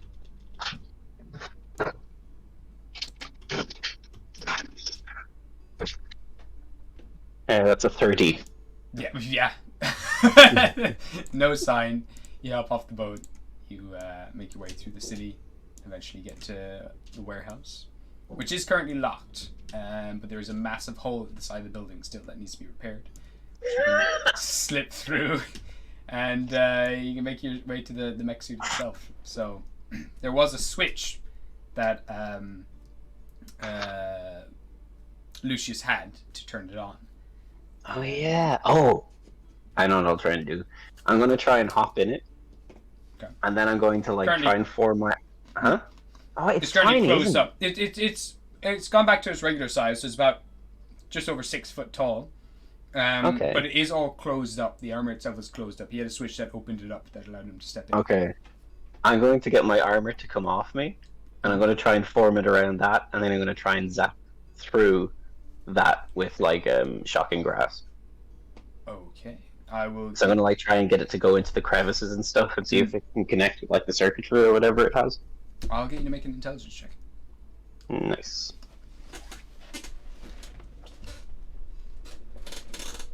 17? Your armor does cover the whole thing. Holy cow. You send a shock through the whole thing, but it's trying to connect to whatever it is, but there's nothing arcane about this whatsoever, and there's no kind of real grasp for you to actually get in there. You can like break it up into nanobots to start rummaging around inside the machine, trying to find a way to like control it or power it on, but it is putting a lot of strain both on you to try to like work out each individual nanobot and move around the place and things like that. That unfortunately you can't. I get you. Can't figure it out. Can't figure Okay. out how it works out. Hmm. I'll just like observe it and I'll just draw it, and I'll probably fall asleep here Draw your and then face wake on up it. really early in the morning Nice. and run back. All right. Perfect. So as soon as you're running back, you also see Lucius probably would be heading to the shop again, like early that morning.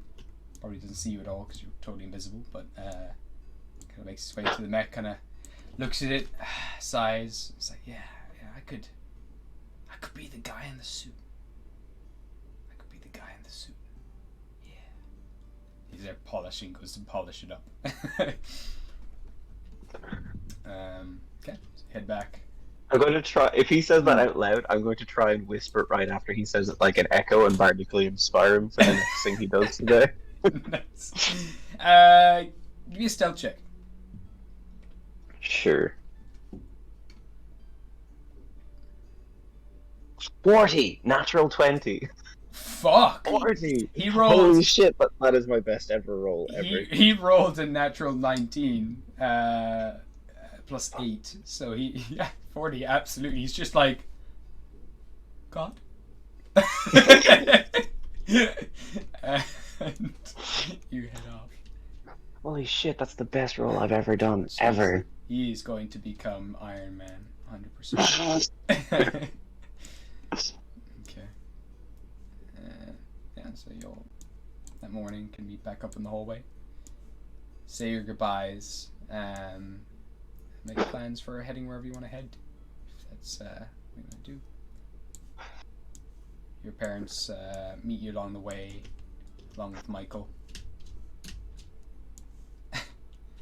And yeah, give you your blessings, give you big hugs, Mira, and lots of kisses, and yeah, you'll head off to wherever you want to go.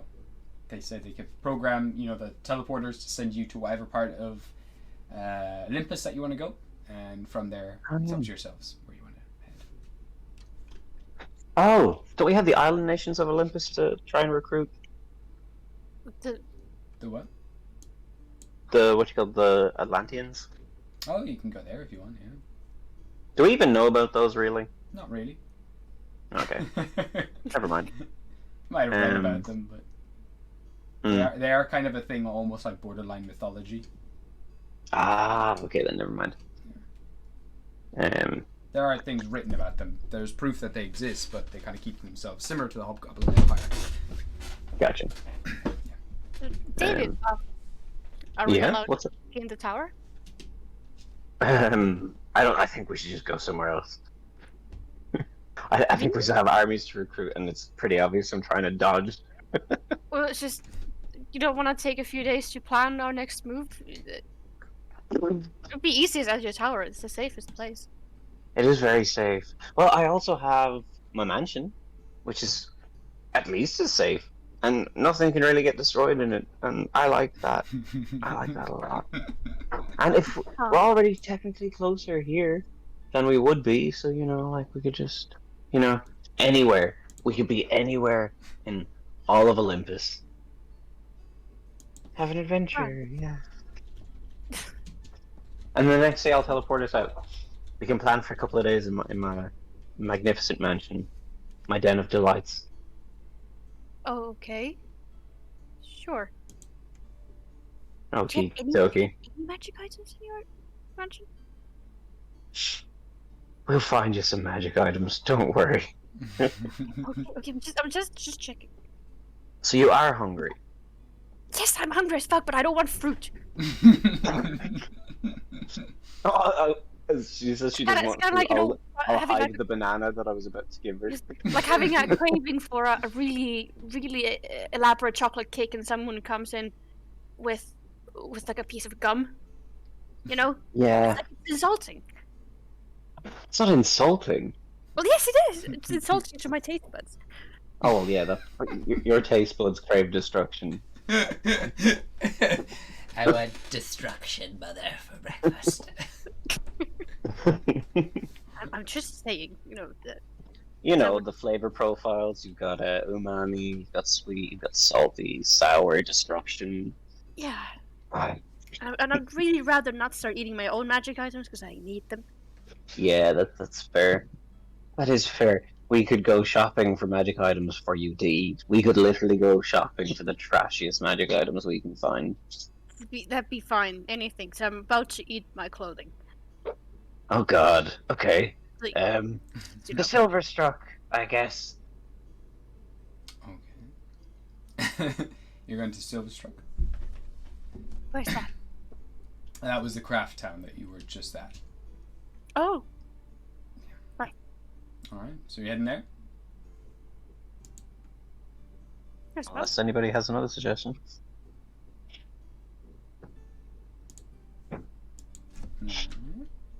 You literally want to go to my tower to eat stuff. I'm not saying that. That is exactly what you're saying. No. Well, you got to play with the mech, so let Mira eat some of your magic. That is no way. And I didn't really get to play with the mech. I got to see Lucius play with the mech. David said we're not going to his tower. We're still banned. It's all of Gostar's tower, and you can't eat it. I'm not eating the building. No, just all of its very valuable content. Oh, what if you ate the lock on the armory? Can I cook you up some magic items? Do you want me to cook you up something? You can do that. Maybe. I mean, I'm sure I can make some shitty magic items. Like, Yeah, it's hard to make good magic items, but like I mean, shitty like ones. any stuff that you have that you don't use anymore, like you had when you were a young, You've actually eaten most of that. inexperienced adventurer. You don't have anything else. God, Let's a see. collection like that, I would. Okay. Let me see. Have you eaten that? No, maybe. I feel like naturally found magic items probably nicer than like Don't fabricated. get that in your head. That's like giving a dog like the best dog food at an early age, and then that's all they'll eat. I mean, anything like shoot a fucking country for me, and I'll eat it. I don't know. Okay. Could you just eat parts of this mansion? I She's don't. like- It is a spell. Take a bite out of the wall. I think that will lead to the ether, though. I don't know if you want to do that, because God knows what's out there. Yeah, that's what Mira's gonna do. Eat her. Eat God. I could eat God. What? Wait, why are we in the mansion? This is Silverstruck. The tower is This is the. no go. Oh, we're in Silverstruck. I think this is the. No, this isn't the one we used actually. My bad.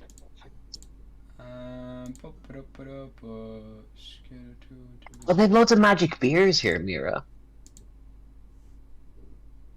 Magically brewed beers. I mean, They're Again, calorie rich and full of magic.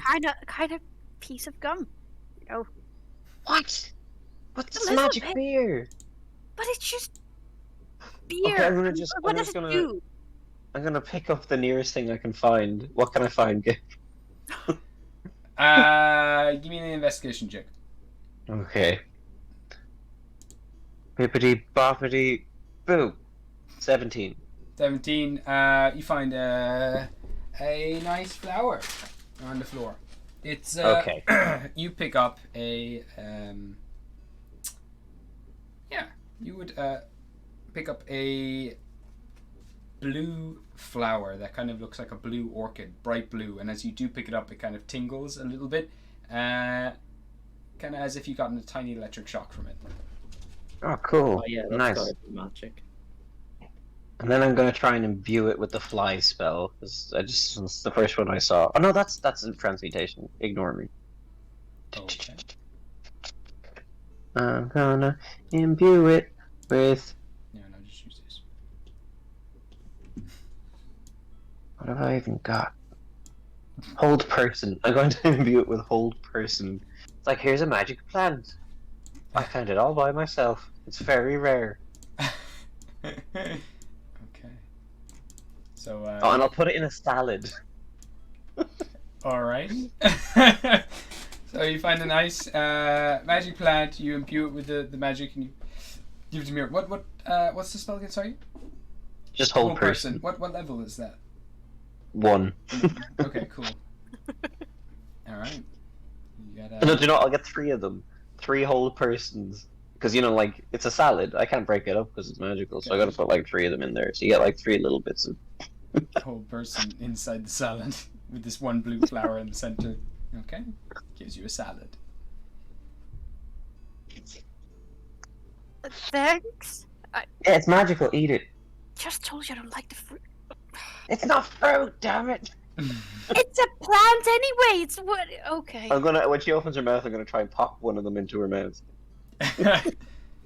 Okay, give me a. Force speed. If you want, you can make me an attack roll on Mira. Unless No, I'll no, allow you it. eat it? Okay, you can give me a Constitution saving throw. Does it the regular one or the one with the spell eater DC? One that with the spell eater, as if you were eating a spell. Okay. And what level is this? A 1. A 1. Okay. I failed. Okay. So you don't That was absorb really it. bad. So you, as soon as you eat it, your whole body just freezes in place,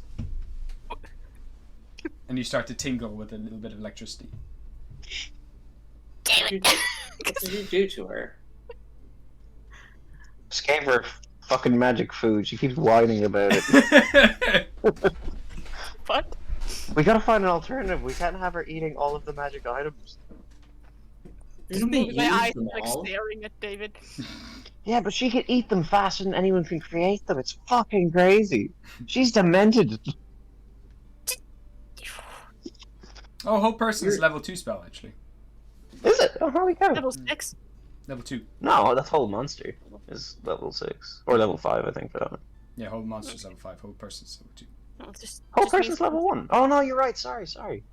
Does your meter doesn't go up unless you consume the spell, right?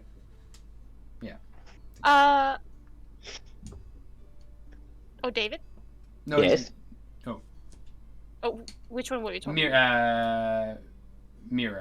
If Oh. your meter, I think it only goes up when you actually successfully consume a spell. Does it? I think so. Yeah. Huh. Okay. Did she not just consume a spell? I think she got held by She it. instead got the effects of the spell like on her, so she's frozen for a minute. Well, Mira, just swallow. can't fucking move. Oh, then I'll feed her another one while she's held. Okay. So I'll give you another save for your spell. Oh no. Oh, so it was a second level, right? It's a second level spell. Yeah. Okay. Oh, that one's much better. That's yeah. I passed the DC.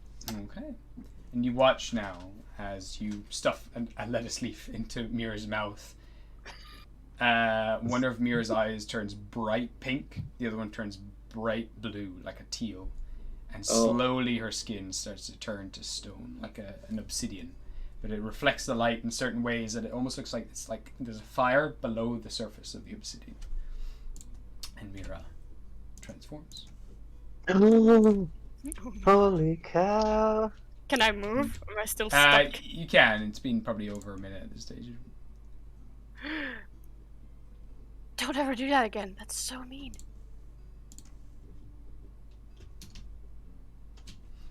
Oh look, you made her go and do the thing. Yes, thank you for noticing. David, don't I will eat the items. Don't try to force them down my throat. Thank you, please. Oh, I didn't know what you were saying.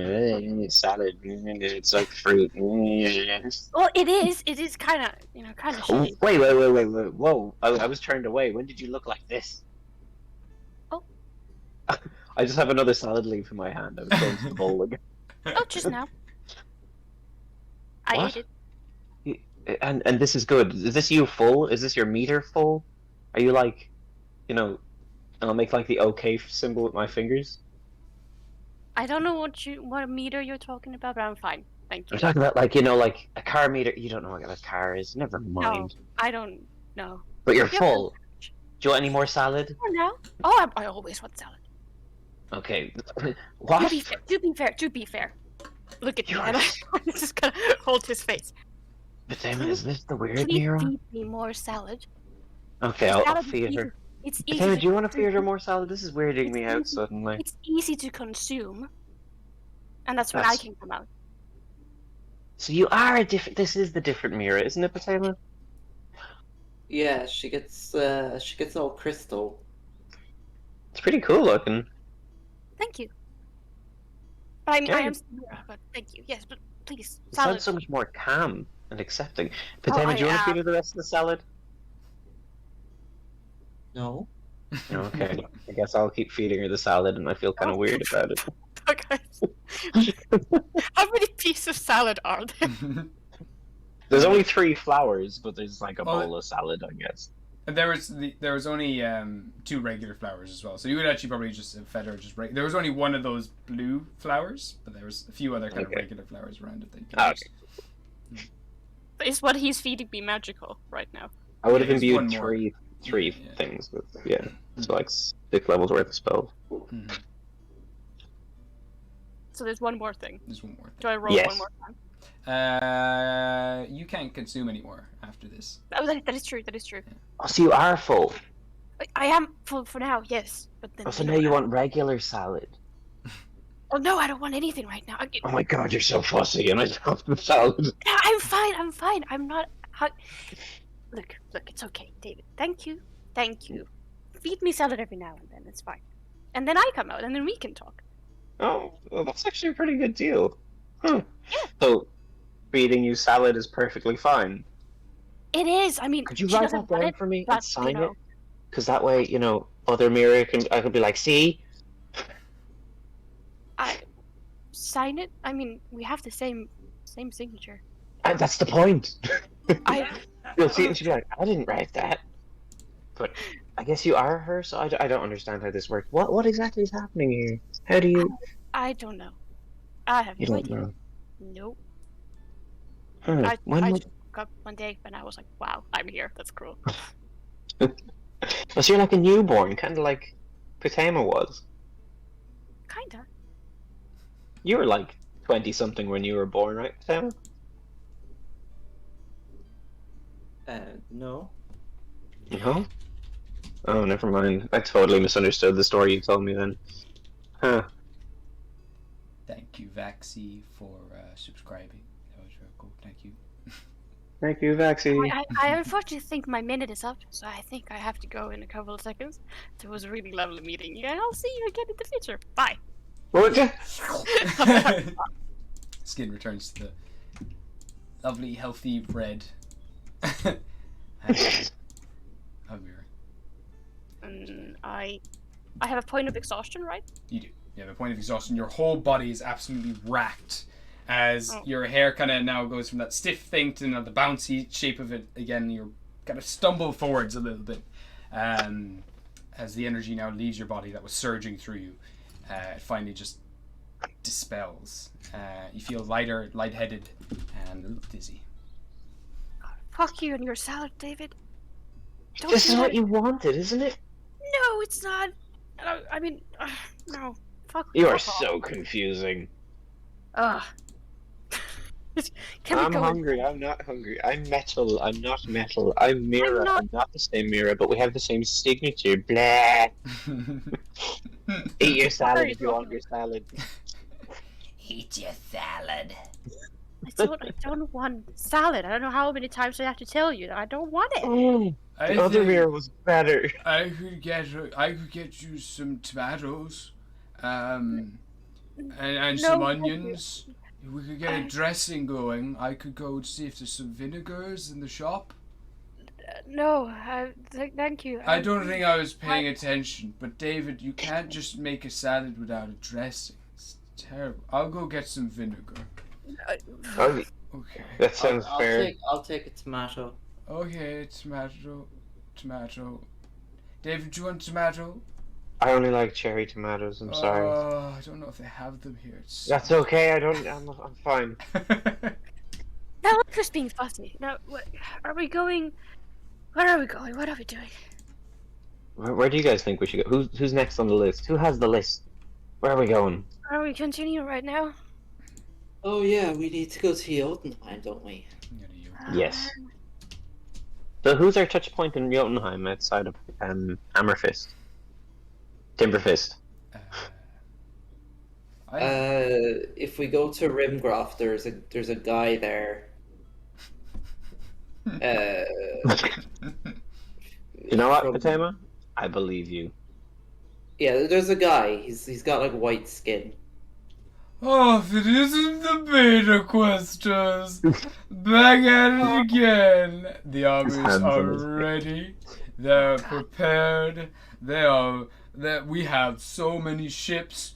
getting ready for whenever you make the call.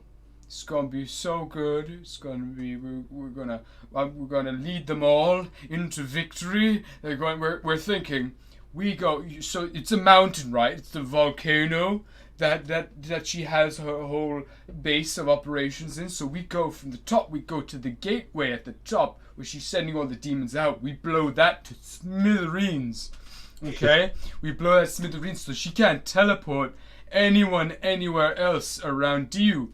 So that means they can only come out of the building and out of the gate. So that's what we're going to do. We're going to take out all the flying bitches, and I'm going to lead everyone into glory. That actually sounds like a pretty good idea. Yeah, that sounds good. You do that. Okay. Yeah. Nice. Okay, well, just let everyone know that you're my best friends. Okay. Is his name Samuel Jackson? Yes, Samuel Jackson. You remember, David? You remember? Here's I got all of the other generals of the skyships and all the captains of the air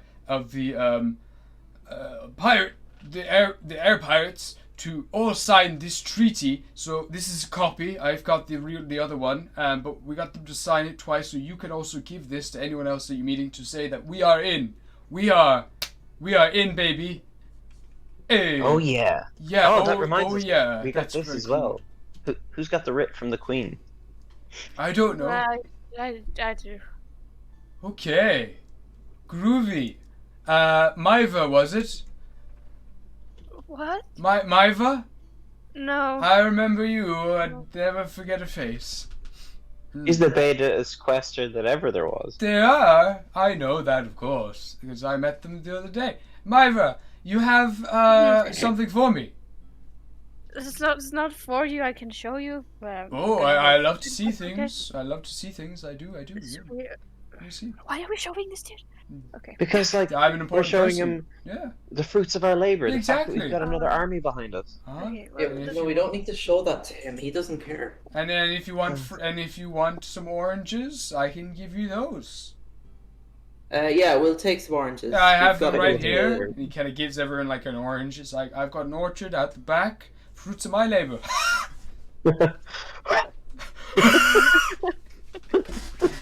I hate him. He takes a look at the pedigree, the kind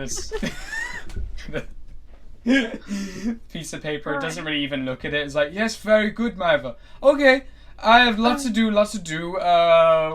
Worlds to conquer. I was just joking. Okay, bye. Okay, wait, Samuel. Can you get I'm us back again. we need transport to Transport. Jotunheim. We need to go to Okay. Rimgroff. Can you Right. get us a ship? Of course. Of course I can get. Yeah, of course I can get you shit. Yeah, of course. There's some floaty bikes. Floaty bikes like the tensor bikes. Yeah. Oh, some anything, floaty bikes. anything for the beta questers. You're my best friends, of course. Everyone knows it. I'll get Man, you some. nobody floaty- can hear you right now. So why are you saying that stuff? Very good, very good. Hello, and he kind of shakes the hand of a few people passing by who kind of like just pull their child away from him. It's like, okay, see you later. Yeah, of course. I get you the floaty bikes, and I'll get you an airship. No problem. Give me maybe like 6 hours, maybe. You're busy. 3 hours. Okay. I'll get you a ship. Yeah. All right, we'll be here eating tomatoes and oranges. All right, perfect. It's a picnic. Okay, I'll get the floaty bikes and the airship. Bye. Floats off. God, he's obnoxious. I got some vinegar. So what's the plan? We heading off. We're gonna get David to do an old boop-a-doop-a-doo magic us into Jotunheim. I have some objects from there if you want. No, we're gonna we're going to Jotunheim, but the Silver Struck are gonna give us an airship. Oh, okay. Yeah, that sounds cool. Cool airship. I know, I always loved airships. Sure. So, when we do that, we just wait around for 3 hours? Can I take a nap? I mean, I wasn't listening. Take a nap. You want to take a nap? after you just had it. It's like 9, 10 a.m. Yeah, I just crash. Okay. I guess, yeah, will we short rest? You can take a short rest, yeah, absolutely. Is it you can get your things back from a short rest, can you? I don't think so, no. No, okay, well, you I'm can, gonna you can take rest away. anyway. You can take a little nap. Eventually, That's Samuel Jackson comes back again, and he's like, "Oh, okay. As promised, I'm actually half an hour early, but we have your floaty bikes all on the ship here. Captain Fogagagog is going to help steer the ship. He's an automaton. He's very cool. And, not that I don't trust any of you, but he is foolproof. He's like an expert pilot." Right. Expert pilot. Yeah. Cool. Yeah. Captain Fagugugug? Fogagagog. Yeah. Huh. It's a real name. Pretty interesting. It's his barcode. But we just give him that name. Captain Fogagagog, step forward. You see this kind of like wooden automaton step forward. You can see that like all the panels of him are made out of like a very dark wood, and they kind of all float slightly around this and green energy source at the very center of his body. My name is Fogagagog. I will be your captain on the SS Fogagagog ship. I'm gonna pull out my iPhone 6 and take some pictures of him. I will lead you to wherever you need to go. I believe we are going to Jotunheim. Is this correct? Yeah, we Yeah. need to go to Rimgroth. Rimgroth, you've got it. I'm your pilot for the night, or for the several days of travel. Let's hop on board and have great fun, yeah? Sounds good. Thank you, Samuel Well- Jackson, for the floaty bikes and the airship, and trusting me to guide the beta questers on the victory to who are your best friends to victory to Jotunheim. That was well said. Well said. I couldn't have said it better myself. See you later, everybody. Bye bye. While Miro's resting, could I go to like the market and try and find any magic items I possibly can? I'm just gonna buy them up so I have things to shove in Mira's mouth whenever she's like hangry. Yeah, give me a investigation or a perception check, whichever you prefer. Okay. Oh, perception's too good for first. 29. 29. There's quite a variety of them. There's a lot of tinkerers and the likes around here. Mainly selling just kind of classic craft things. I'll tell you a list of things that you'll probably find. Them here. So you would find a little shop that's actually been set up for bath bombs, magical bath bombs. There's a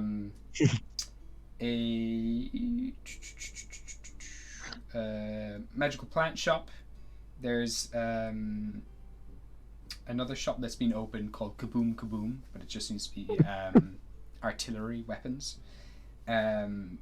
You also see Henry's Happy Hats. You also see a little stall as well where you pass by the tabaxi, Linda, who originally was telling me about the tattoos. She's the Oh yeah, tabaxi. tattoo artist. And you would also find a kind of a shop just being set up, and there's this giant of a man outside it, about 30 foot tall. He's kind of trying to straighten a very tiny sign at the top of this massive door that says "Wind Swept Runes." And he's Can I like fly up and try and like help him straighten the sign? Because I'm not really as big as him. Yeah, absolutely. Because he's trying with his two fingers to each slight micro movement just straightens it, puts it slightly off, and you help fix it. And you see now all his skin is completely blue. and he's got like white and grayish matted hair going all the way down. It looks like he's kind of swept it back as well and shaved the sides. He has a very large, poofy white mustache as well, and big wild eyebrows. And as you kind of help him with that, he's like, "Oh, thank you so much. I was at that for maybe like 10 minutes. Oh, I could see you were struggling. I like to think that if I had a big boulder to move, you could move the boulder. I could move a boulder for you if that is something you're looking for, but... No, not really. Okay. You have amazing hair, though. Thank you. I just got a haircut.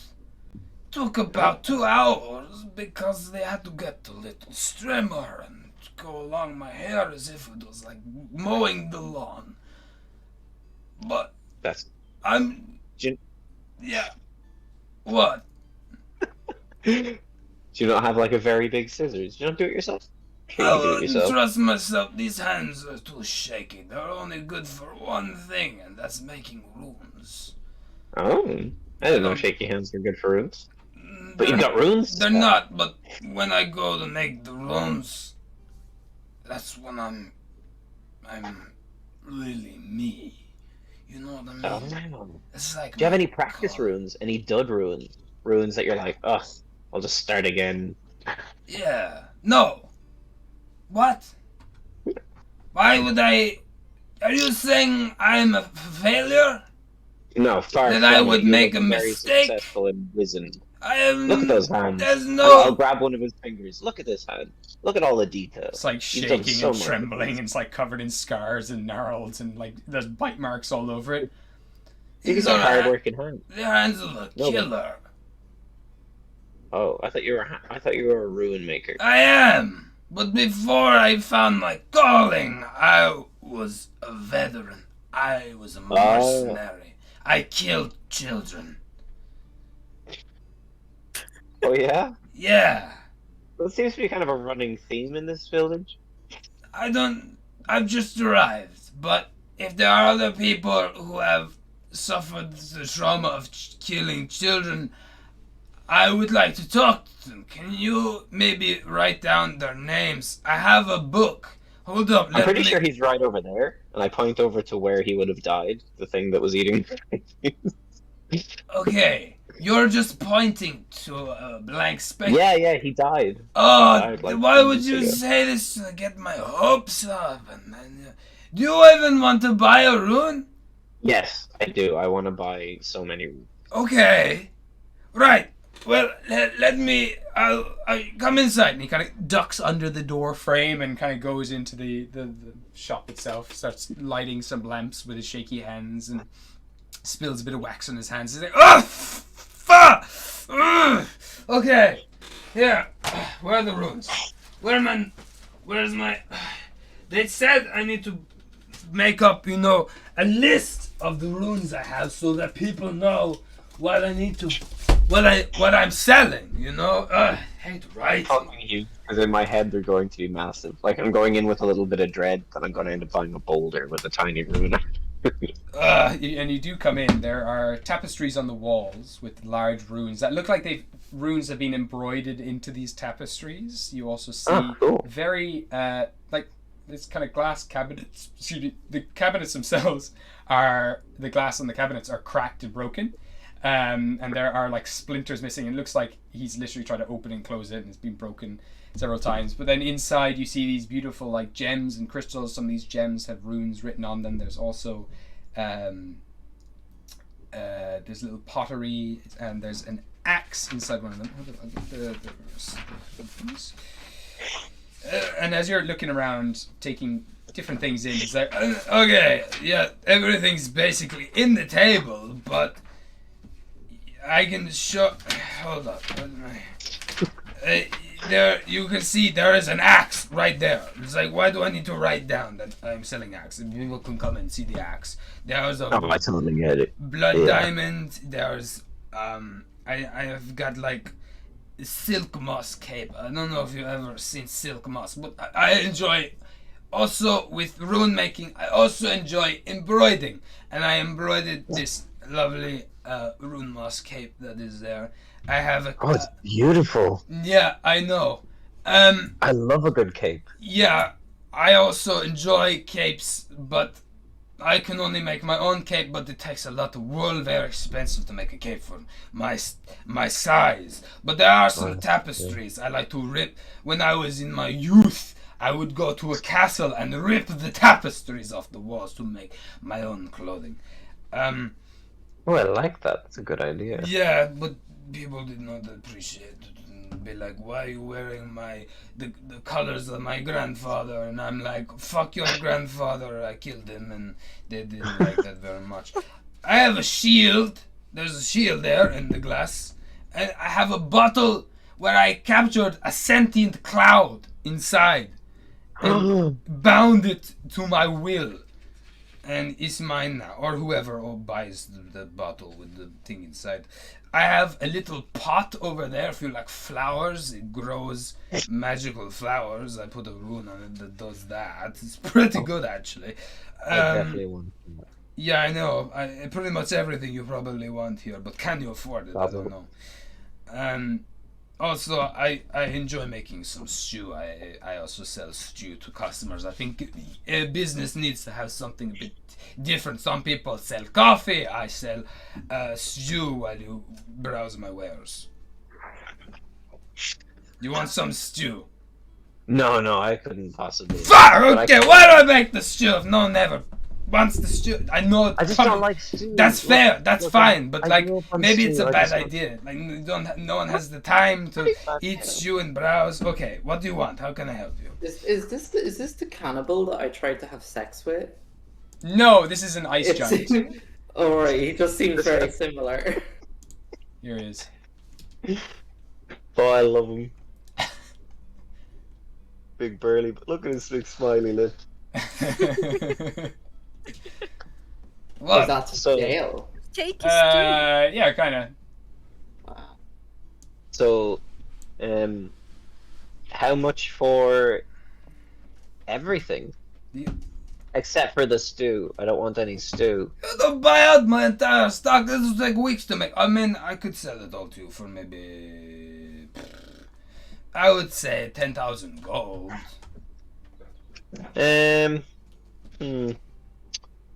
Okay, but I want a lock of your hair too. What? Okay. Yeah. Sure. Yeah? Yeah, Yeah, I got yeah, some in. I have some left over from when they cut my hair.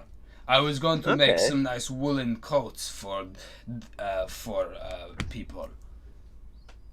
That's pretty You cute. want a lock of my hair? I'll go get it. No problem. He kind of goes and ducks under all the doors, and eventually comes back with like a little scruff of his hair that he throws down at you. And as you grab it, then it's kind of like you've grabbed a long kind of bolster, like a pillow kind of bolster. The long cushions is huge. Oh yeah. Adam It's has like one. tiny for him. He's like, there you go. A little bit will go a long way. You could make a whole jacket out of that if you want. Wow. Yeah. Yeah, I definitely want to do that. Oh I like the yes. jacket. So you want the bottle with the cloud. Yes. You want okay, I've got the silk moss cape. You've got the ice throwing axe. Very cool. He kind of pinches it and kind of chucks it, and it like hits like into the side of the wall and kind of breaks like a few like pots and pans that are kind of on the shelves, and he kind of brings out his hand in it, teleports back into the palm of his hand. There you go. There's the axe. You got the blood diamond. Be careful with the blood diamond. They are very illegal. You put a... There you go. And the rune shield. Great thing. Good for bouncing people back. Look, watch this. He kind of puts it on his finger. On the tip of his finger. He kind of like nudges you with it. You go flying back 10 feet outside the room. He's like, ha! See that? Brilliant stuff. There's the rune shield. Be careful. Don't knock anyone off the So flying. does he go flying like 70 foot then? Because he it's because he like didn't do that. any harm to you, he doesn't go. Yeah. And if he was to feel the force, it probably wouldn't be enough to move him. Oh, that's fair. That is so fair. Also, here you go, a very tiny ring for a very tiny man. Hey, I'm a normal size man. Let's just get that right. All right. You ever well, hear of David and Goliath? No. Sounds like Yeah, a that's stupid okay. story. Why would you just name it about 2 people? Call it whatever the story is, like whatever they do. What This did is the Goliath was a person, or even just one person. What if Goliath was a group of people? Yeah. Goliath means big. That's like saying David and the round. Right? Yep. What does that even mean? Like a name and then like a... What's your wait? What's your name? What is my name? Girth. Girth. Girth is So my you're name. laughing at Goliath, but your name's Girth. What? You're making Nothing. fun of me. I'm not. I'm just explaining that like Goliath's not a ridiculous name, and it's a really cool story, and that's all. Goliath is name. Is name. Yeah. So is Girth, I guess. I've never Of course, heard what do you it mean a before. guess? My name is Garth. I have just told you my name is Garth. Of course it's a name. Of course, I'm so sorry. Give me the 10,000 gold. There you go. Oh, you have the plant pot too. Be careful with it. Make sure to water it twice a day. Okay, I can do that. Yeah. Magic plant pot. Yeah. Oh, and do you want some snow boots? They're Yeah. not magical, but they are just for snow. Yeah, okay, I'll take them. They also, you can remove, I have made it so you can remove the rackets from the bottom and you can play a fun game. I can give you a ball for free that you can play with it, and I can give you the little rule book I've been writing up. Okay. Yeah, it's very good. That's. Do you know? Actually, I don't need these. I only need magic. I'm trying to feed someone, and also. Yeah, no, maybe, it's a stupid game. I should never have made it up. No, you know what? No one will ever play Girth Ball. Girth. I'll take a set of Girth Ball, please. I've written it down, so. Of course, it's a very good game. You have a lot of fun with it. Here's the rule book. And here are your Girth rackets and your Girth boots and the Girth ball. So what's so illegal about a blood diamond? Oh, they're highly legal. Highly legal. Yeah. You can use it for tracking down people. There's been a lot of instances where people have used blood diamonds to forever hunt down every member of like a bloodline. I used it in my time, actually. I'm not using it anymore. I'm just selling. But I would like, people would be like, I hate the house. I don't know what's a name. Goliath. I hate House Goliath. I want all of their family, all of their children, all of them dead. And you would get a drop of their blood, and you would know where all of the people connected to that family through blood are. And I would go and hunt them all down, and I would kill them so the whole family would go extinct forever. Highly illegal diamond. But you seem trustworthy. I've just met you, but I mean, you don't like stew, but that's fine. I mean, I give you the blood diamond. You give me 10,000 gold, so. Yeah. Yes, pretty good deal. What do you think of my sword? What about the runes on my sword, eh? Pretty good, right? Give me your sword. Let me see. Kind of takes him. He kind of pulls out like a little pair of spectacles, or large pair of spectacles from his pocket, and polishes them up and puts them on. This is very fine craftsmanship. This is excellent. Where do you get this sword? Big hot man gave it to me. All right. You're a big cool man, but he's a big hot man. I like you. Yeah, I'm very cool. Yeah, I actually don't know what language this is. It seems something similar to Sylvan, but You know Sylvan? I know a little bit of Sylvan. Oh. And a well-educated man. They do really good books in Sylvan. That is true. They're I great love stories. their storybooks. Really good stories. Yeah. That I don't know what it is, but I can tell just by holding it. Very powerful. Could have been made by some very ancient. Could be Furbolg related. I don't know. Possibly crafted by Furbolgs. That's just a guess. I don't know. Oh, I should remember that. Okay. Possibly furball crafted. I'm glad I asked you. Thank you. No, whatever. And yeah, so you can just find people with that stone. It's very good. Yeah. Don't let anyone know that you bought it here, though. No, don't worry. Are you still here? Are you not gone? Have you already? Just get out of my establishment. I have business to do. I have to restock all of my shelves. I'm gone. I'm gone. I'm gone. Okay, do you want? Alright, he's gone. Alright, I'll close. He kind of flips around the little close sign on his door, locks it. Okay. So yeah, you've got silk moss cape. It's it essentially it'll give you 1 use of armor of Agathis per day. The throwing axe, the ice throwing axe, that you can figure it out when you use it, but it teleports back to you. Flying carpet. Yeah, you know all the rest. Okay, cool. Flying carpet. Not flying carpet. Flying cloud. Oh, I'm gonna keep that in the bottle until we get in the skyship, and I'm gonna let it go. Okay. It's a sentient cloud, was it? Sentient cloud. Yeah. Oh. I'm sure it's not happy to be trapped in this. I'll release it once we get into the sky, well and proper. It might know Mira. It might know Mira. Why would it know me? Because you freed all of the air ganassis, didn't you? Oh shit. The air gins, yeah. I freed the water gins, but I know some air gins. Oh, they were water gins. So they were like marids then? Yeah. Nice. Oh yeah, that's exactly what you call it. We go on board the ship now. Everybody get on, please. It's on the airship. So how old are you? Were you born yesterday? I was not born yesterday. I was born 265 days ago. Oh, he's still pretty young too, like you. But I mean, you were born in your 20s, right? I'm joking. This person does not know maths. Takes off. And you gotta explain that one to me. I'd swear you were fully grown when you were born. Yeah, but I wasn't in my That 20s. Oh, I thought it took Wait, 20 you years were, to grow. You were fully grown when you were born? It's complicated, like I was saying to your parents. She's like only Yeah. 5 years old, Mira. What? I'm older than that. I've been I came out of my I woke up at 12 years ago. It's hard to keep track when you're in a different universe. That is very fair. I don't know how long we've been here.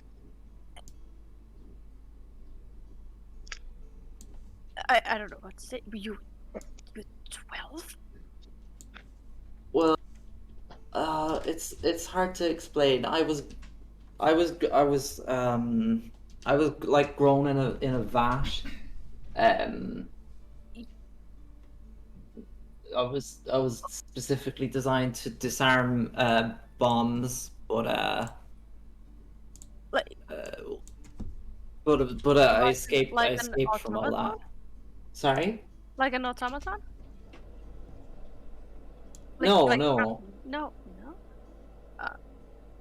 No, I'm human. Humans don't grow in fat. Well, You see, you're 12. You don't look 12. no, I was when I I'm very was concerned. I was grown to be like 18 or something.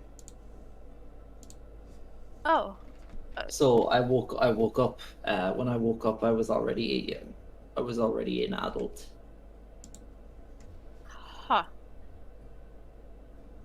Guess that's a little better. Okay. So I'm like 14. I'm like 30. I'm like 30 years old. So Oh, I think it's hard to tell. okay. I've had magic change my age a lot as well, so it's hard to keep track. Right, but you... Okay. Alright. It's fine, as long as you're not really 12. Yeah. Cool. Sure.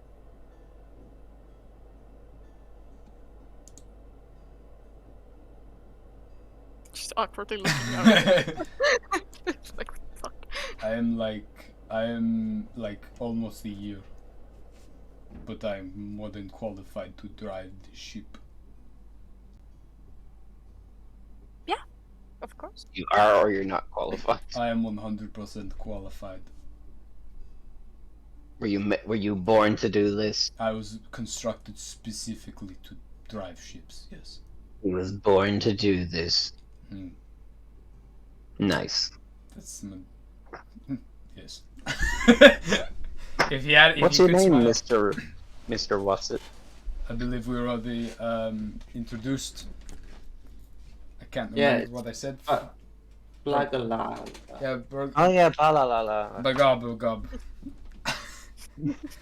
Balala Baragabog? What? Baragugog. Baragugog. Baragugog. And do you like flying Baragugog?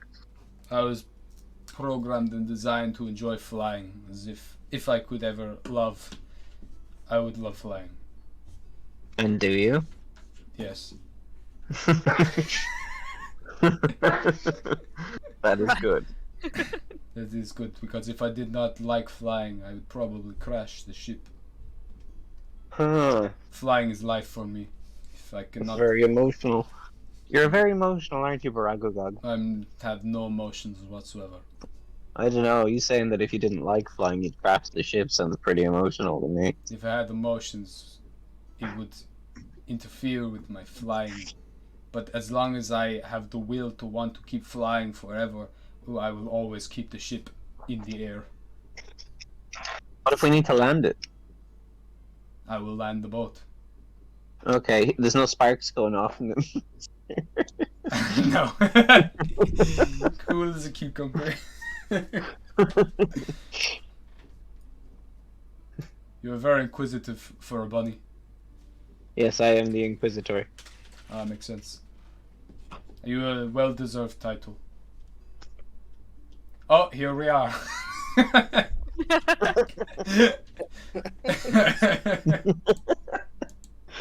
What do you know?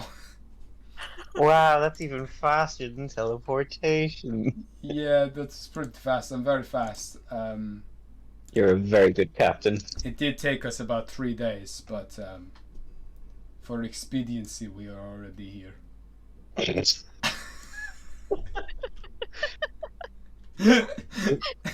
Baragugog is beyond my comprehension. Knocked us out on the journey. Wow, that was a fast trip. Fade to black. The ship crashes. He has lost his will to fly. Alright. Yeah. Do a little bit of terrain. A little bit of intensity there.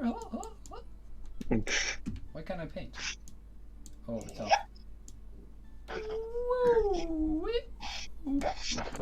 Alright. You all make yourselves. He starts to land the ship very slowly. It's like, I will wait out in the snow and the blizzard until you are ready to fly again.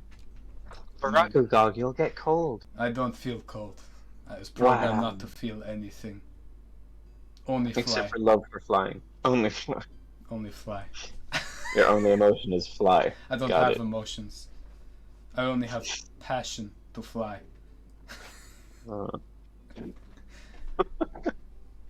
I'll be waiting. Every minute I spend not flying, I feel minor pain in my ankles. You just mean you don't feel anything. I don't. But I experience. Oh no, he's malfunctioning. I never She's malfunction. starting to feel. Get Baragugog a chair. Somebody get Baragugog a chair. His ankles are hurting.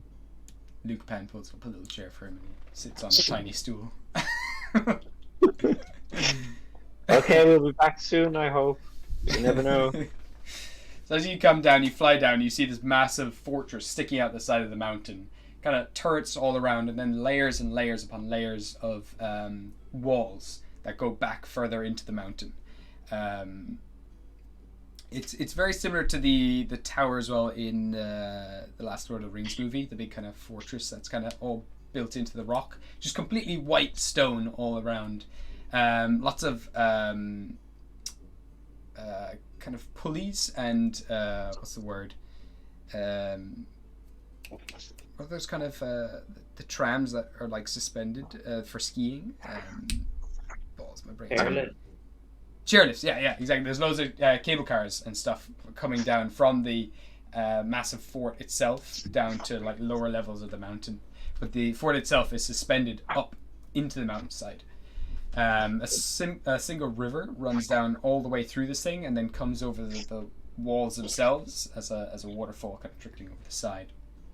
But as the airship comes down and people with telescopes kind of take note of who you are and who's arriving, lots of people come to crowd around the airship itself, guiding you through the town. Guards kind of help you through, asking as well who you want to see, what you want to do, and they all recognize you as the Beta Questers. They've been updated and were let known by Timberfist that if ever you were to show up, that they have to treat you with utmost respect, and you'd be esteemed guests here for all that you've done.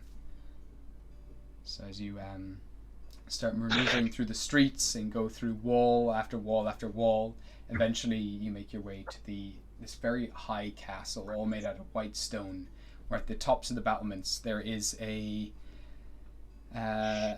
looks like a high elf, kind of ivory-like skin, very pale, bright crystal blue eyes, long pointed ears, and kind of slick back blonde hair, almost white, dressed entirely in white with a very high collar, looks over the battlements for a moment. It's very kind of thin, narrow eyes that watch your every move as you make your way into the castle itself.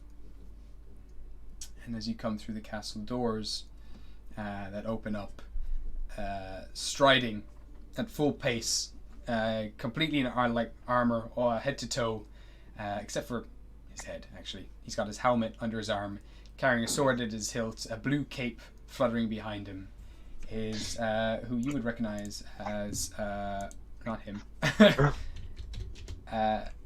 You'd recognize as Rail.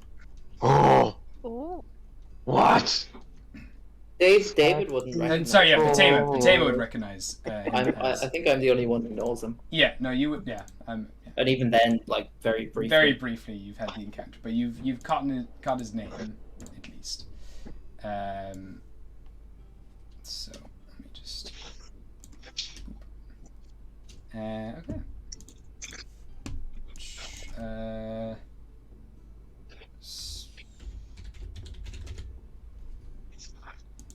Sure. I'll get these guys, and I'll make them. Who is this beautiful man? I'm feeling things. Oh no, he's not. This is the guy. We need to give this guy the writ from the queen. Oh, this is the one? Continue striding down. Yeah. Eventually, kind of comes to a halt. The guards stop behind him. He kind of clicks his heels, gives a bow, kind of bowing at like his body kind of turns at like a 45-degree angle. His hair, long white hair, flows over him like a cascade of waterfall, which he then quickly flicks back. Reaches out his hand. He's like, "Beta Questers, it's a pleasure to meet you all. Patema, I believe we've already met recently. How can we be of service here?" Yeah, well, you told me that you guys would maybe join the fight with Lucy if there was more backing. We've got kind of some factions helping out in the fight now. Okay. We have a what did we have a token from Silverstruck and a writ of passage from the Queen of the Hobgoblin Empire. Oh. I don't think Malakrat gave us something, but we also have a undead army. Undead? Yeah, I've heard of Malakith. yeah. No, He's quite enthusiastic about helping us. Actually, Apparently, weirdly enthusiastic. I heard that he died about 10 years ago. Yeah. And turns out he didn't. Sorry. Some of my soldiers are even sent over to try to find him. He was originally in Jotunheim for several years before that, and we were pursuing him for quite some time. But he is taking part in this war. Yeah.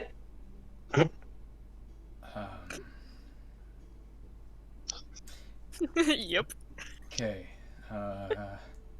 But the other the other parties, the people of people of Silverstruck and the Hobgoblin Empire are taking part. We were talking to them in Daniel. Hell. I see. Okay. Yeah. I if you have whatever starts to prove that they are joining, like you said, I can bring them to the Lord himself, and we can discuss matters about possibly moving our forces in if we're going to be backed up. Great. The Lord. Yeah, let's go talk to the Lord. Who's the Lord? Unfortunately, Jesus. he can't meet anyone today, but he'd be happy to meet you, I'm sure, maybe tomorrow morning if you're willing to stay. I can have a word with him and we can discuss matters. Okay. Yeah. Okay. Are there just like snakes in armor around him? No, they're guys in armor. just guys in armor. That's like. Oh, I thought the things sticking out of them were like snake heads. It's like a feather, like a big poofy like a teal plume. yeah. Mm. I thought they were snakes in armor, and I was like, that's pretty cool. I mean, that is cool. Gotta write that down. You're giving ideas, Dave. Snake armor soldiers. It's like the time traveling snakes in Rick and Morty. Oh yeah, I forgot about that. Our Lord can meet you tomorrow. Does he seem uncomfortable, Rail? He seems more confused by the things that you're proposing, but Okay. I think Rael is perpetually uncomfortable.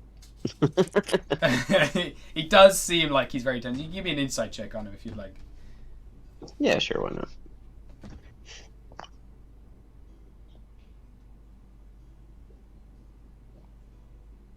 That's a 17. 17. Yeah, you can tell this guy is a steel wall.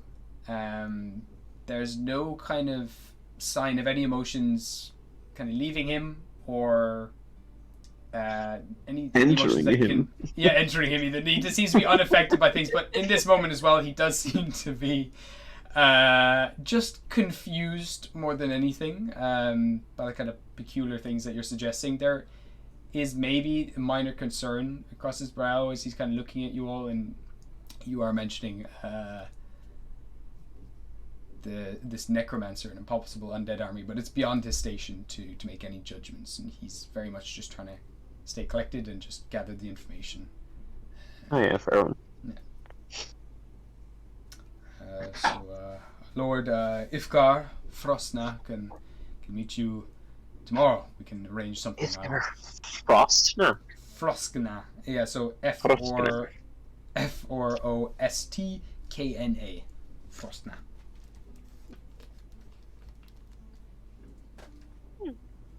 Nice. Yeah, please. We can show you to some rooms. We're quite full at the moment, I'm afraid. We have a lot of people from all parts of Gostar coming here.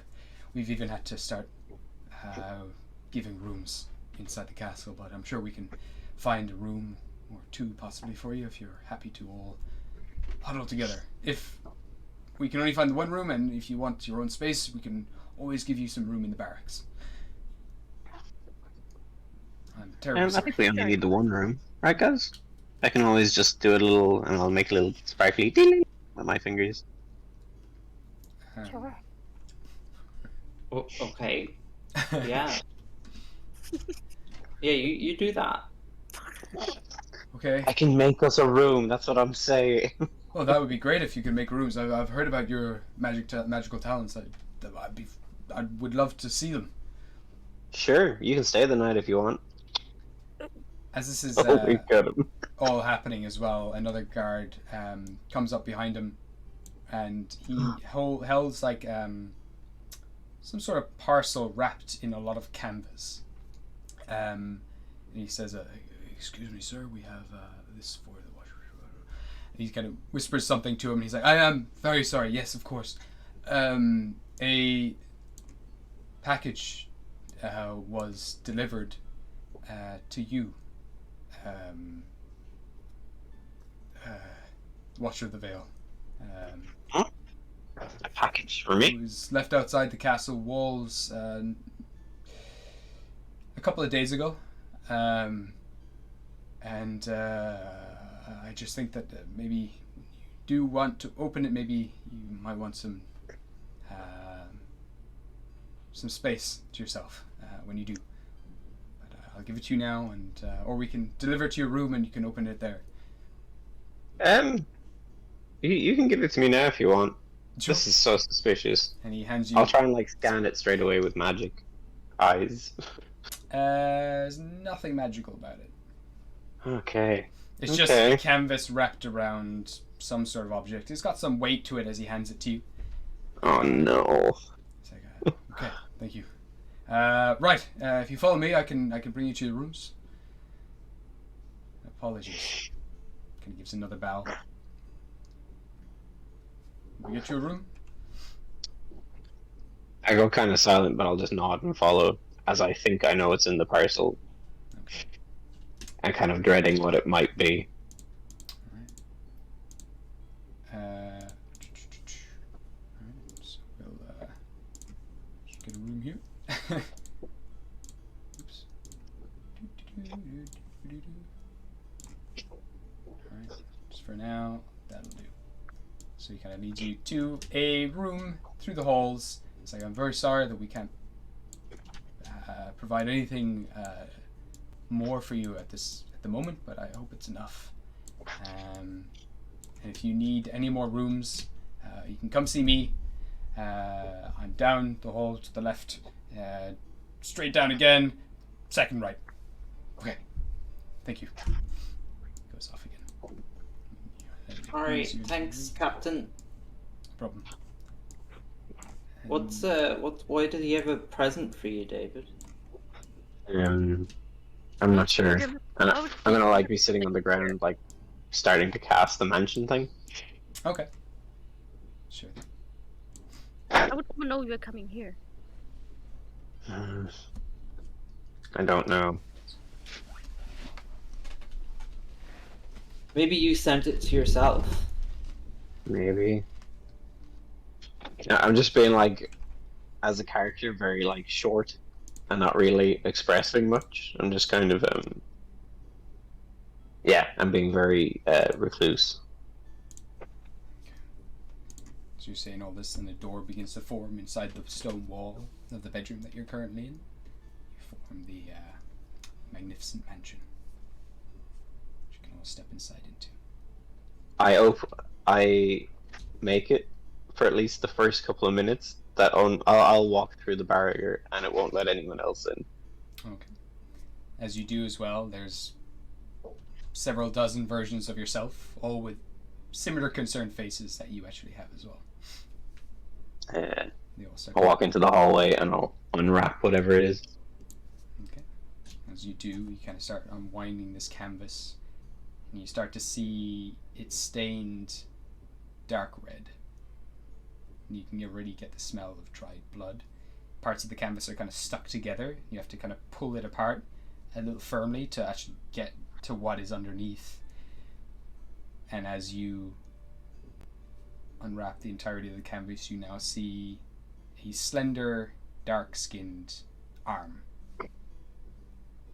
I kind of just stop for a moment, and then, like after a few minutes of just kind of staring, I look up for like the David that looks most similar to me,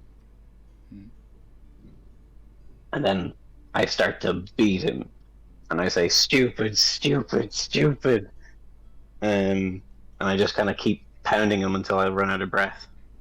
And the other Davids just watch, and one of them does eventually, when this David is bloody and not moving anymore and eventually just evaporates into nothing but stardust. One of the other Davids hands you a bloody piece of paper that you hadn't noticed before. That is covered in blood stains, and it reads, "If you want the rest, meet us at the tower." And that's it. And we're gonna leave it there for this week. Dun dun dun. Bum, bum, bum. Oh dear. sorry, I should have let you guys in. I realized that. David? Oh. To be honest, I wasn't all that fussed. I was just like, I mean, we have a room. Well, I just kind of thought that, like, in game, I think I would have figured out what it might have been as well. Mhm. And I was like, I think I need space for a minute, and I want to just kind of let loose. God. All right. Now, you have postponed the wishing coins for quite some time. Yep. Things will continue happening. All right. Thank you, everyone who's been watching the stream so far. We'll be back probably in 2 weeks with some more D&D. And thank you all. See you soon. And there's a game tomorrow, right? There is a game tomorrow at 12 GMT. We're going to be playing the... no, it's 12 IST. IST. Didn't know that. Okay, that was... Okay. Yeah. Thank The you. clock's changed. Okay, God. So we're IST. not... You're in GMT +1 now. GMT. Yeah. Gotcha. Okay. So we are there. And we'll see you there tomorrow, where we're having the PB Rebellion. They're going to finish off the big bad boss. Woo! All right. In a fight. In a fight. To the death. All right, everyone. Goodbye. Bye. Bye.